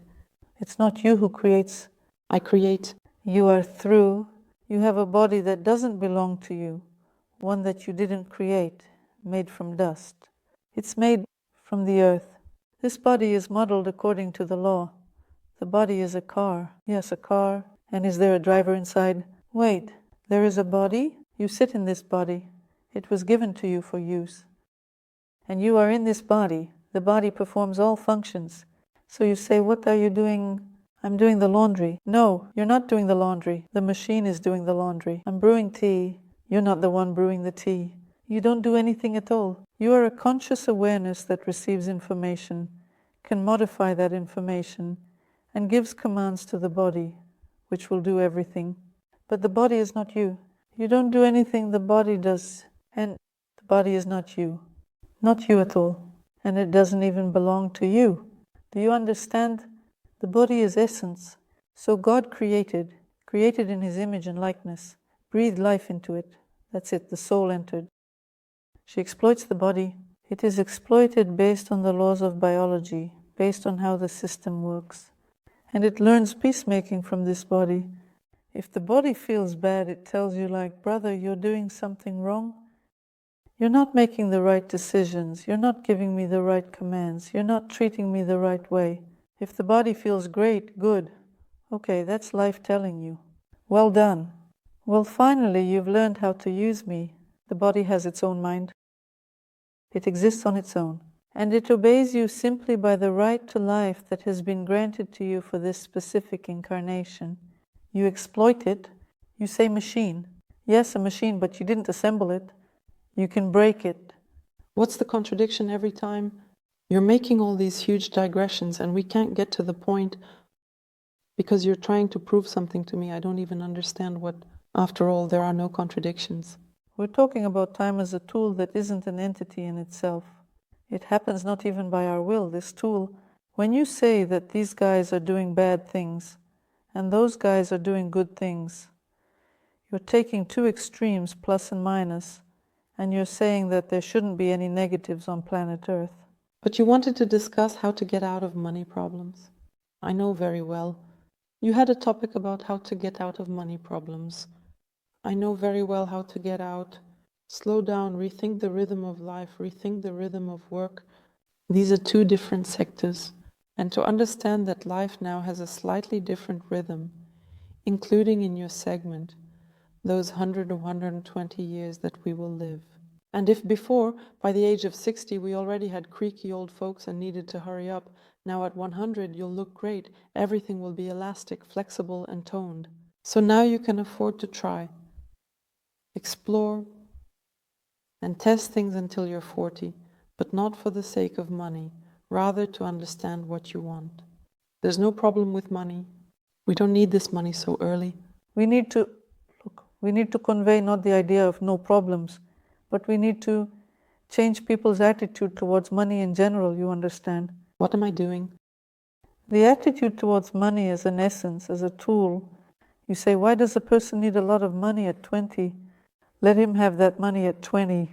No, he won't do anything good with them. You need to understand that you are a participant in a big process. And if we don't drop money, it won't be used well. Money is beneficial when you understand its purpose, find your identity, and set boundaries and competencies. You won't be able to sort it out later.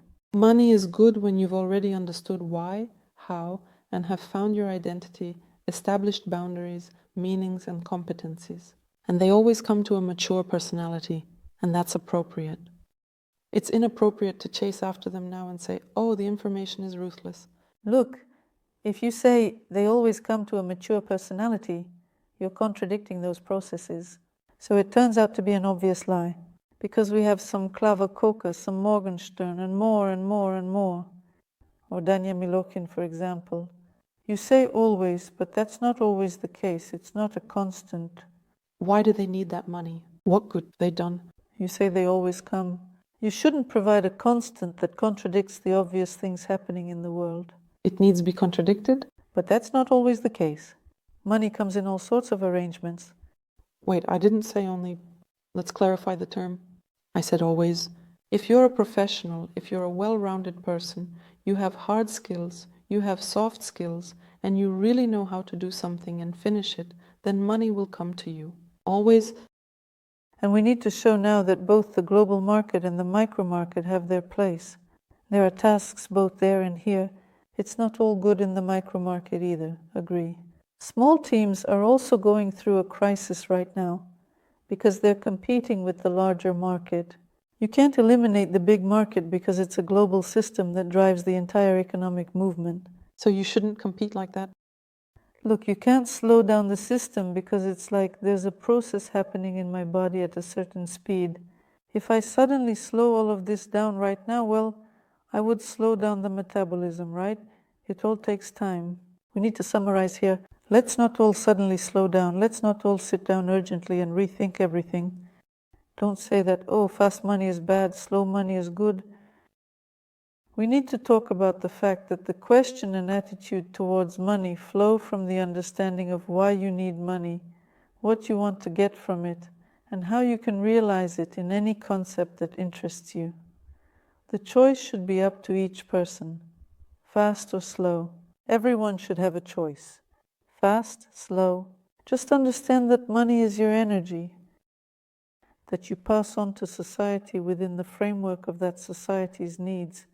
It's your creative energy that you transmit through some effort, state, and attitude. Your state and attitude will determine the quality and quantity of money that ends up in your accounts. Your state, your energy that you transmit, that's what you're saying, like, how did you do that? With what attitude you did it. And the more original your attitude is by nature, the more you do it for the joy of it. You like what you do, and it doesn't matter how old you are. You can walk around and smile at 20 years old and gain yourself 1.5 million followers. Just that energy will radiate from you. Everyone just needs that energy. It's just that energy will radiate from you. Everyone just needs energy. Neither goods nor services. Everything here is energy. There's nothing more. And you'll radiate such energy that people will want to receive that energy from you, and they will pay you for it. Everything is determined by the state. No. Well, the market in general demonstrates that the state, in a significant way, determines the quality of the service provided. If you're all tense, all wound up, full of fears and ailments, and you have those skills, you're a pro, but nothing will work out for you. I don't consider that person a pro. I'm talking about a well-rounded person, about a multifaceted individual. Right now, the market needs well-rounded individuals who have both hard and soft skills, all the competencies. The market needs different kinds of people, all sorts of them. Look, our topic on the air is why people have problems with money. My final answer is that they aren't at an adequate pace and they just can't keep up their surroundings. They're just disoriented because they're running. But if they walk, they'll be able to look around, down at their feet and up. They will see what's happening around them. But where are they running to? Outside or inside? Everywhere, both outside and inside. So look, the transition of European countries to a 4-day work week is an external influence, slowing things down from the outside. Imagine you have 4 working days and 3 days you can do whatever you want. But why are they switching to a 4-day work week? To what end? Because people have realized that work isn't their whole life. They want to manage to do even more. And if before we worked 6 days, then 5, now they want 4. But don't you see, if you see the perspective, you understand that in 6 months they'll switch to a 3-day work week, or in a year, and then they'll say, let's work 3 hours a day. There's a rhythm to it. So you say, yeah, that's great, let them run, but that's just overeating. So there's a certain portion. So there's a portion of work that you can metabolize. There's a portion of rest. You can't just lie around and rest for 2 months either. I'm telling you that plus and minus create a system. Both are good for me. I'm talking to you about the proportion. Both are good for me because, having gained experience from both sides, I will still come to some kind of golden mean. I will develop my own rhythm, my own attitude. Yes, this golden mean is called proportion. But how can I... You know how they say, if only the young knew, the old could. You won't put your mind into another person. You can tell him as much as you want, don't do that, but he'll go ahead and do it to gain experience. So the point is, let the youth under 40 be young. Let them just explore the world, just discover themselves, just travel. There's no need to drag them and force them into jobs. Let them just explore the world, just discover themselves, just travel. There's no need to drag them and force them into jobs. Work with those who are between 40 and 80. But who's going to support the 40-year-olds? The kids under 40? But they do find some side jobs. But you're saying that they need to be placed in serious jobs where there are a bunch of competencies that... No, I'm actually telling you that they should focus on their own things. That's exactly what I'm telling you. Let them focus on their own things. Let them experiment. That's not creativity for you. The one where it's aggressive marketing. Aggressive marketing. Of course. It's also experience. Any experience is good as exists. This is a consumer perspective that doesn't take others into account. Because when people dive into aggressive ventures like that, a lot of people around suffer. Look, but why do they suffer? Because when you're driving at 350, you won't notice a hedgehog on the road and you won't be able to brake in time. And a lot of people suffer because of this. Because someone is racing at crazy speeds and knocking everyone down along the way, including those guys who are making quality products. What if we imagine that it's not about speed? Let's use a different analogy.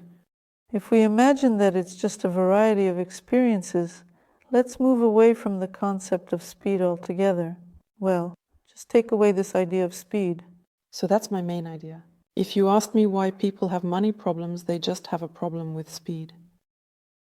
They're moving at an inadequate speed, and that's where all the problems come from. Money itself exists. They just want it fast, right now, easily, and at 20. They don't want it calmly, pleasantly at 40.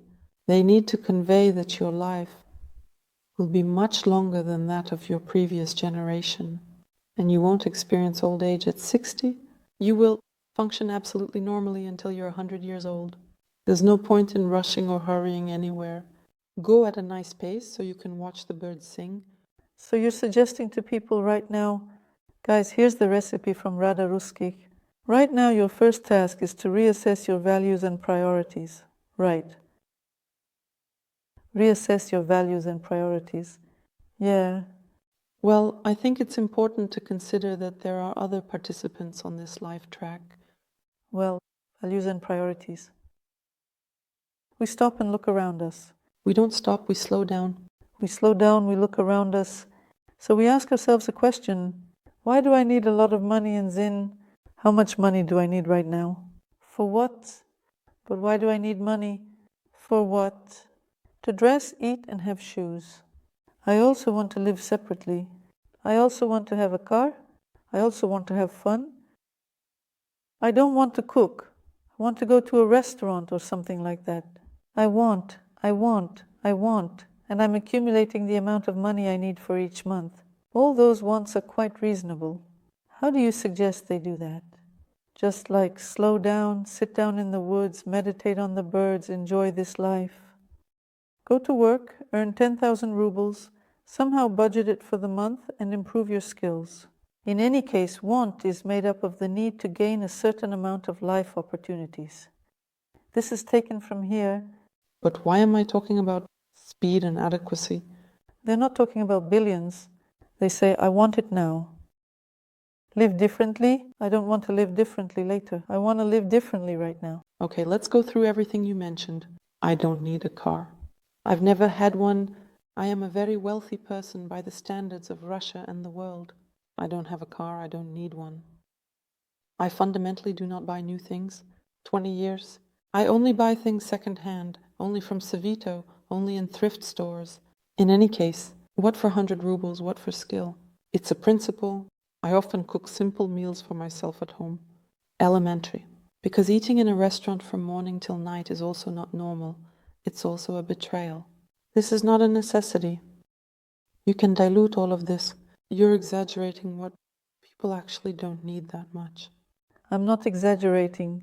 I say that a person's need for money comes from the idea of how they would like to live right now. Because of the behavior that opinion leaders pump into him like this. You enjoy living like this. It's your choice. And a person wants to live differently. That's his choice. And he has the right to make that choice. Agree. A person can do anything they want if they can. Well, for God's sake.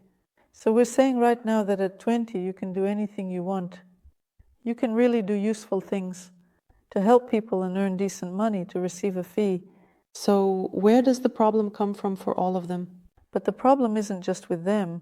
We started with the fact that I encountered a lot of people, and they were all professionals. And everyone has the same question. What's happening with the market? What's happening with money? Everyone has the same question. But I explained why I don't have that problem and how I solved it.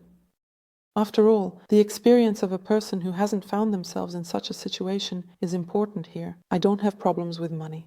You don't have problems with money because of what? Let's summarize again. Because I'm calm. Are you calm? I'm moving at a steady pace. I'm constantly raising some numbers. Wait, a question? I move at a steady pace when you add a few competencies each year. Yeah, but it's like going to the gym, you know? What schedule do you follow every day? I usually wake up around 10 and I fall asleep maybe between 12 and 1, and the rest of the time I'm doing something. So when you say I'm doing something, does that refer to you? So you're focusing on yourself, your development, doing some practices, learning new skills, or do you somehow separate it? Here you're doing business, and here you're doing something else. Every day I manage to do everything I'm involved in. Every day health. Every day I improve my skills and qualifications. Right now I have about 20 businesses. Every day I dedicate time to each one. Well, attention, it's like with kids. 20 businesses. How much time do you need for each business every day? Well, from 10 minutes to an hour, depending. If the business is new, it needs a lot of time. From 10 minutes to an hour, even if I count 10 minutes for 20 businesses, that's 200 minutes, 3 hours. That's only if it's 10 minutes each. This is a new business. I'm doing several things at the same time. For example, I'm lying down for a massage, and at the same time, I'm taking care of some other things. I went to the pool, and in between the sauna and swimming, I'm taking care of some things. So you're learning to parallelize this, breaking it down, and you end up not having that crazy, intense concentration when you're stuck for 5 hours. So I'm lying down for a massage, and instead of getting into the massage process itself, I'm working. So my mind is separate, my body is separate, right? I've been training my team for many years and I manage them well. I can relax, and that's a skill that's also necessary. So I'm not talking about tension. I say that when your attention is on mental activity, your body is getting a professional massage. But where your attention is, there you are. You're either engaged in mental activity or you're focused on physical sensations. No, can do it. Well, I'm a woman, I can easily handle a lot of tasks. At the same time, this whole story about multitasking is exactly about when you're running around like crazy. And if you don't feel the rhythm inside yourself, it's just because you've developed that skill over 40 years.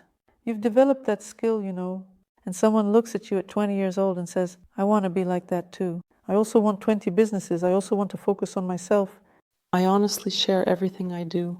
I'm talking about the challenges. I'm not trying to mislead people into thinking that it's all that easy, but I'm an athlete.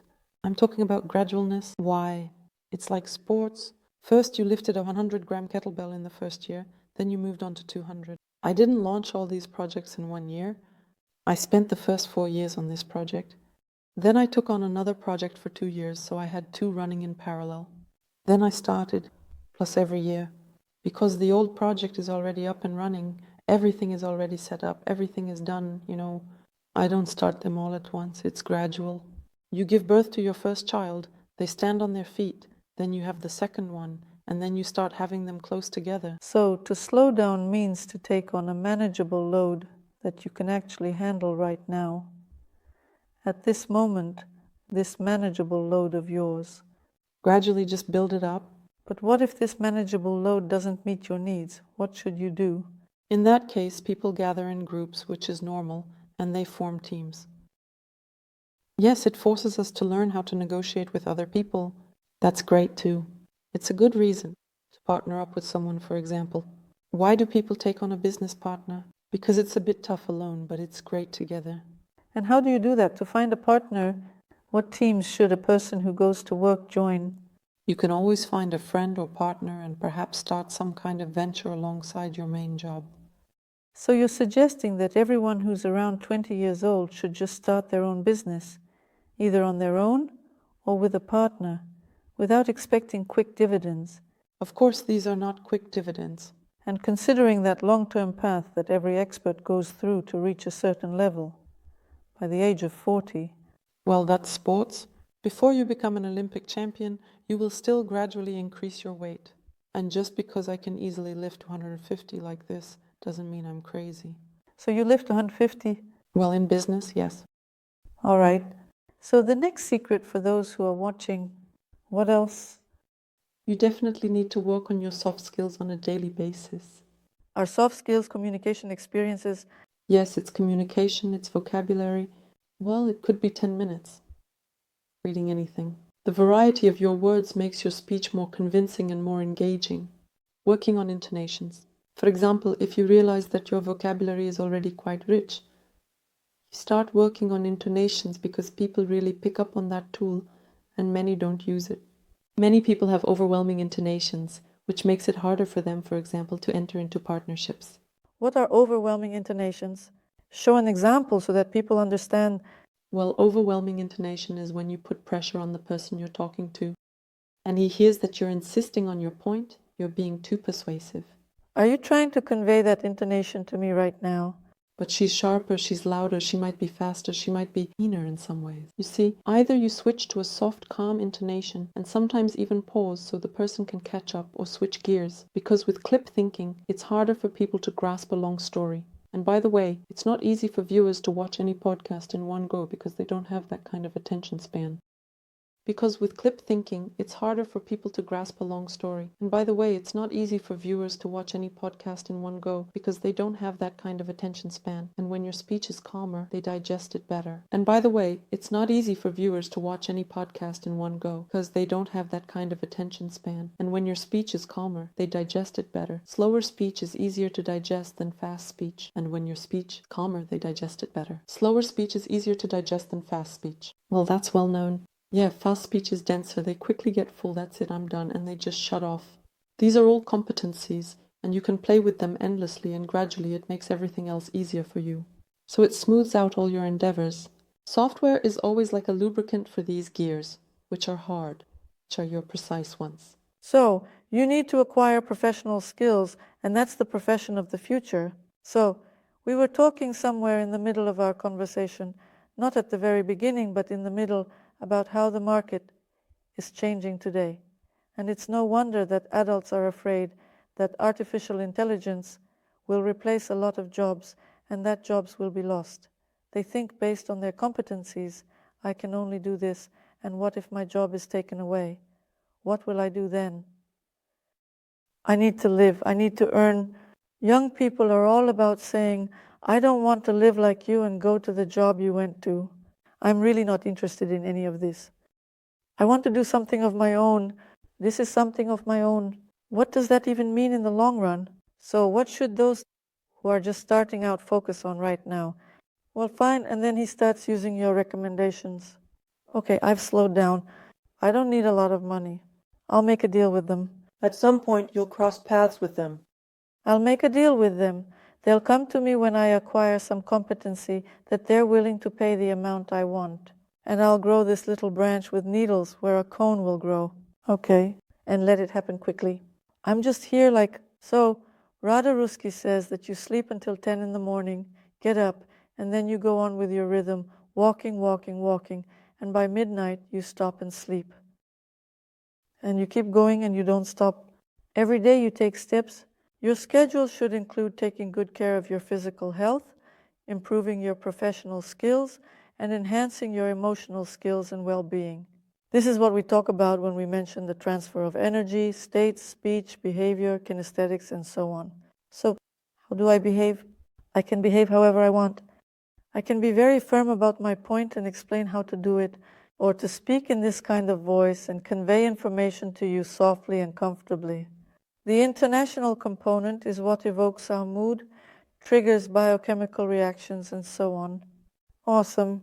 Next, please. Advice to the viewers. Which way should I look? Still, it's about professions. Right now, we don't have much of a choice. IT specialists and IT specialists. What else will there be? No professions will emerge. None will emerge. Any trend is temporary. Well, it's the same with infobesity, right? Why are they unhappy right now? Well, there was a surge and that's it. And the wave has passed. But if they stay and continue working there, consistency will eventually bring them back to their positions at some point. Then they'll drop off again somewhere. So it's all about consistency. The info business is currently giving the market the opportunity to move to a different professional level, where we're not just telling people how to live, but we're actually providing a profession. A person doesn't just want to know how to live anymore. He wants, besides knowing how to live, to understand how he can apply this professionally, so that when he does something, he gets something in return for it. Well, you see, the info business isn't about how to live. The info business is any informative block that we pass on, any educational one. Yes, through online means, and there too you need to build up professionalism. If everyone agrees with this internally, then no market will collapse. The market collapses when people are unwilling to continue improving the service, the offerings, the materials, and the quality. When the market certainly tightens at some point due to increased competition, there are experts and so-called experts. So-called experts will bump around and leave, because they can't handle the competition.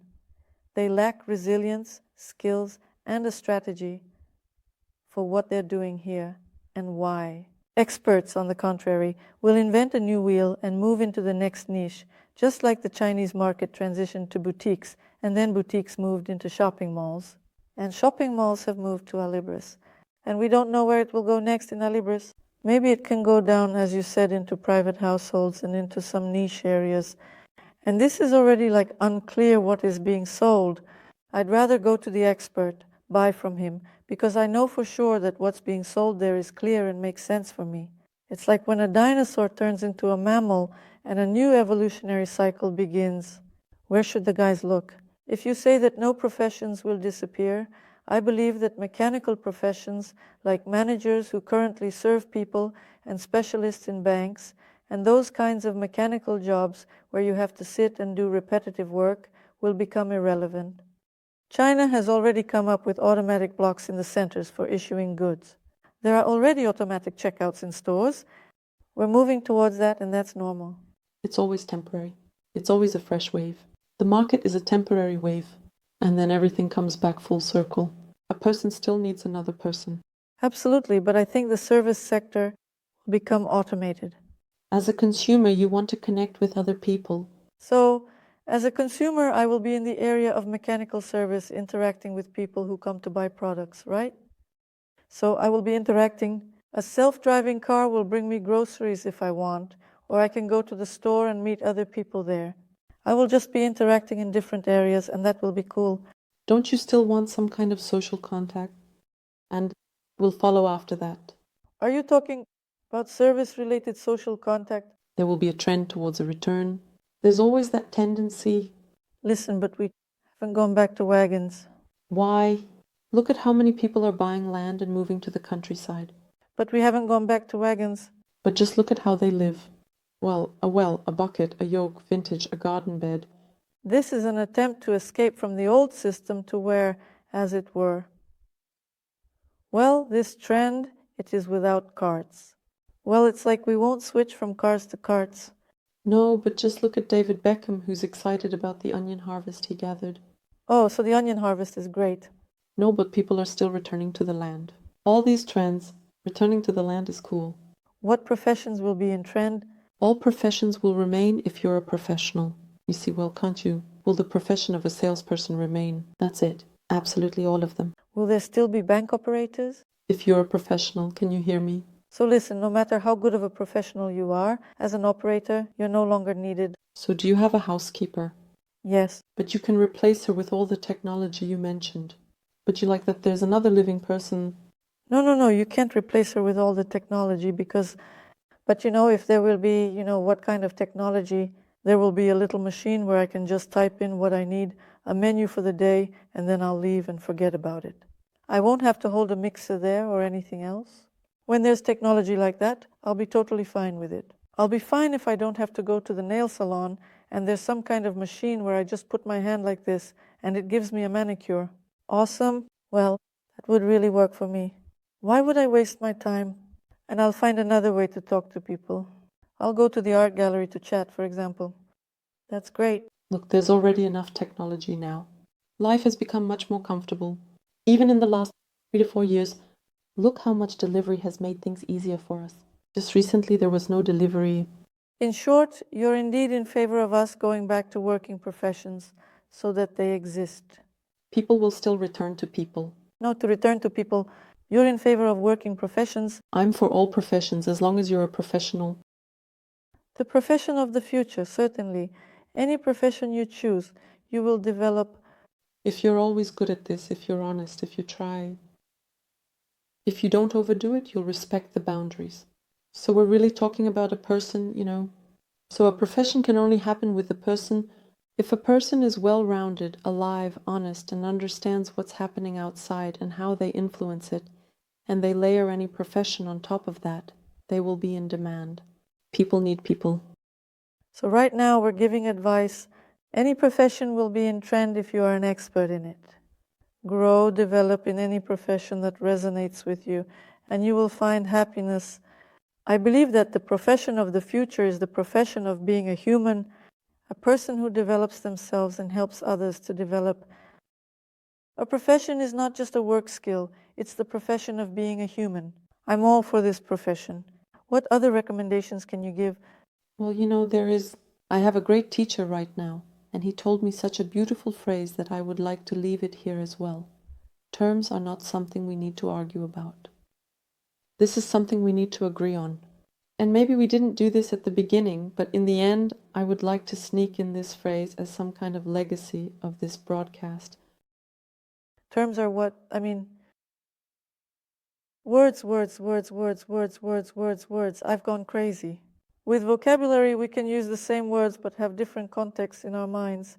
And from this, there will be some disagreement or different perspectives on the same meaning.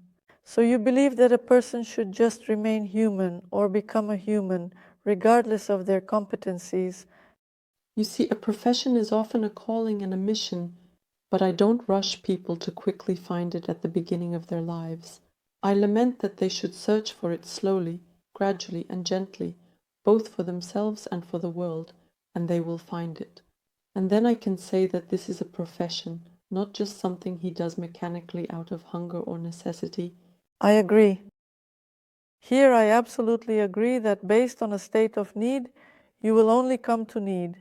Based on a state of inspiration and your own genius, what I want to do, what I love to do. That's guaranteed.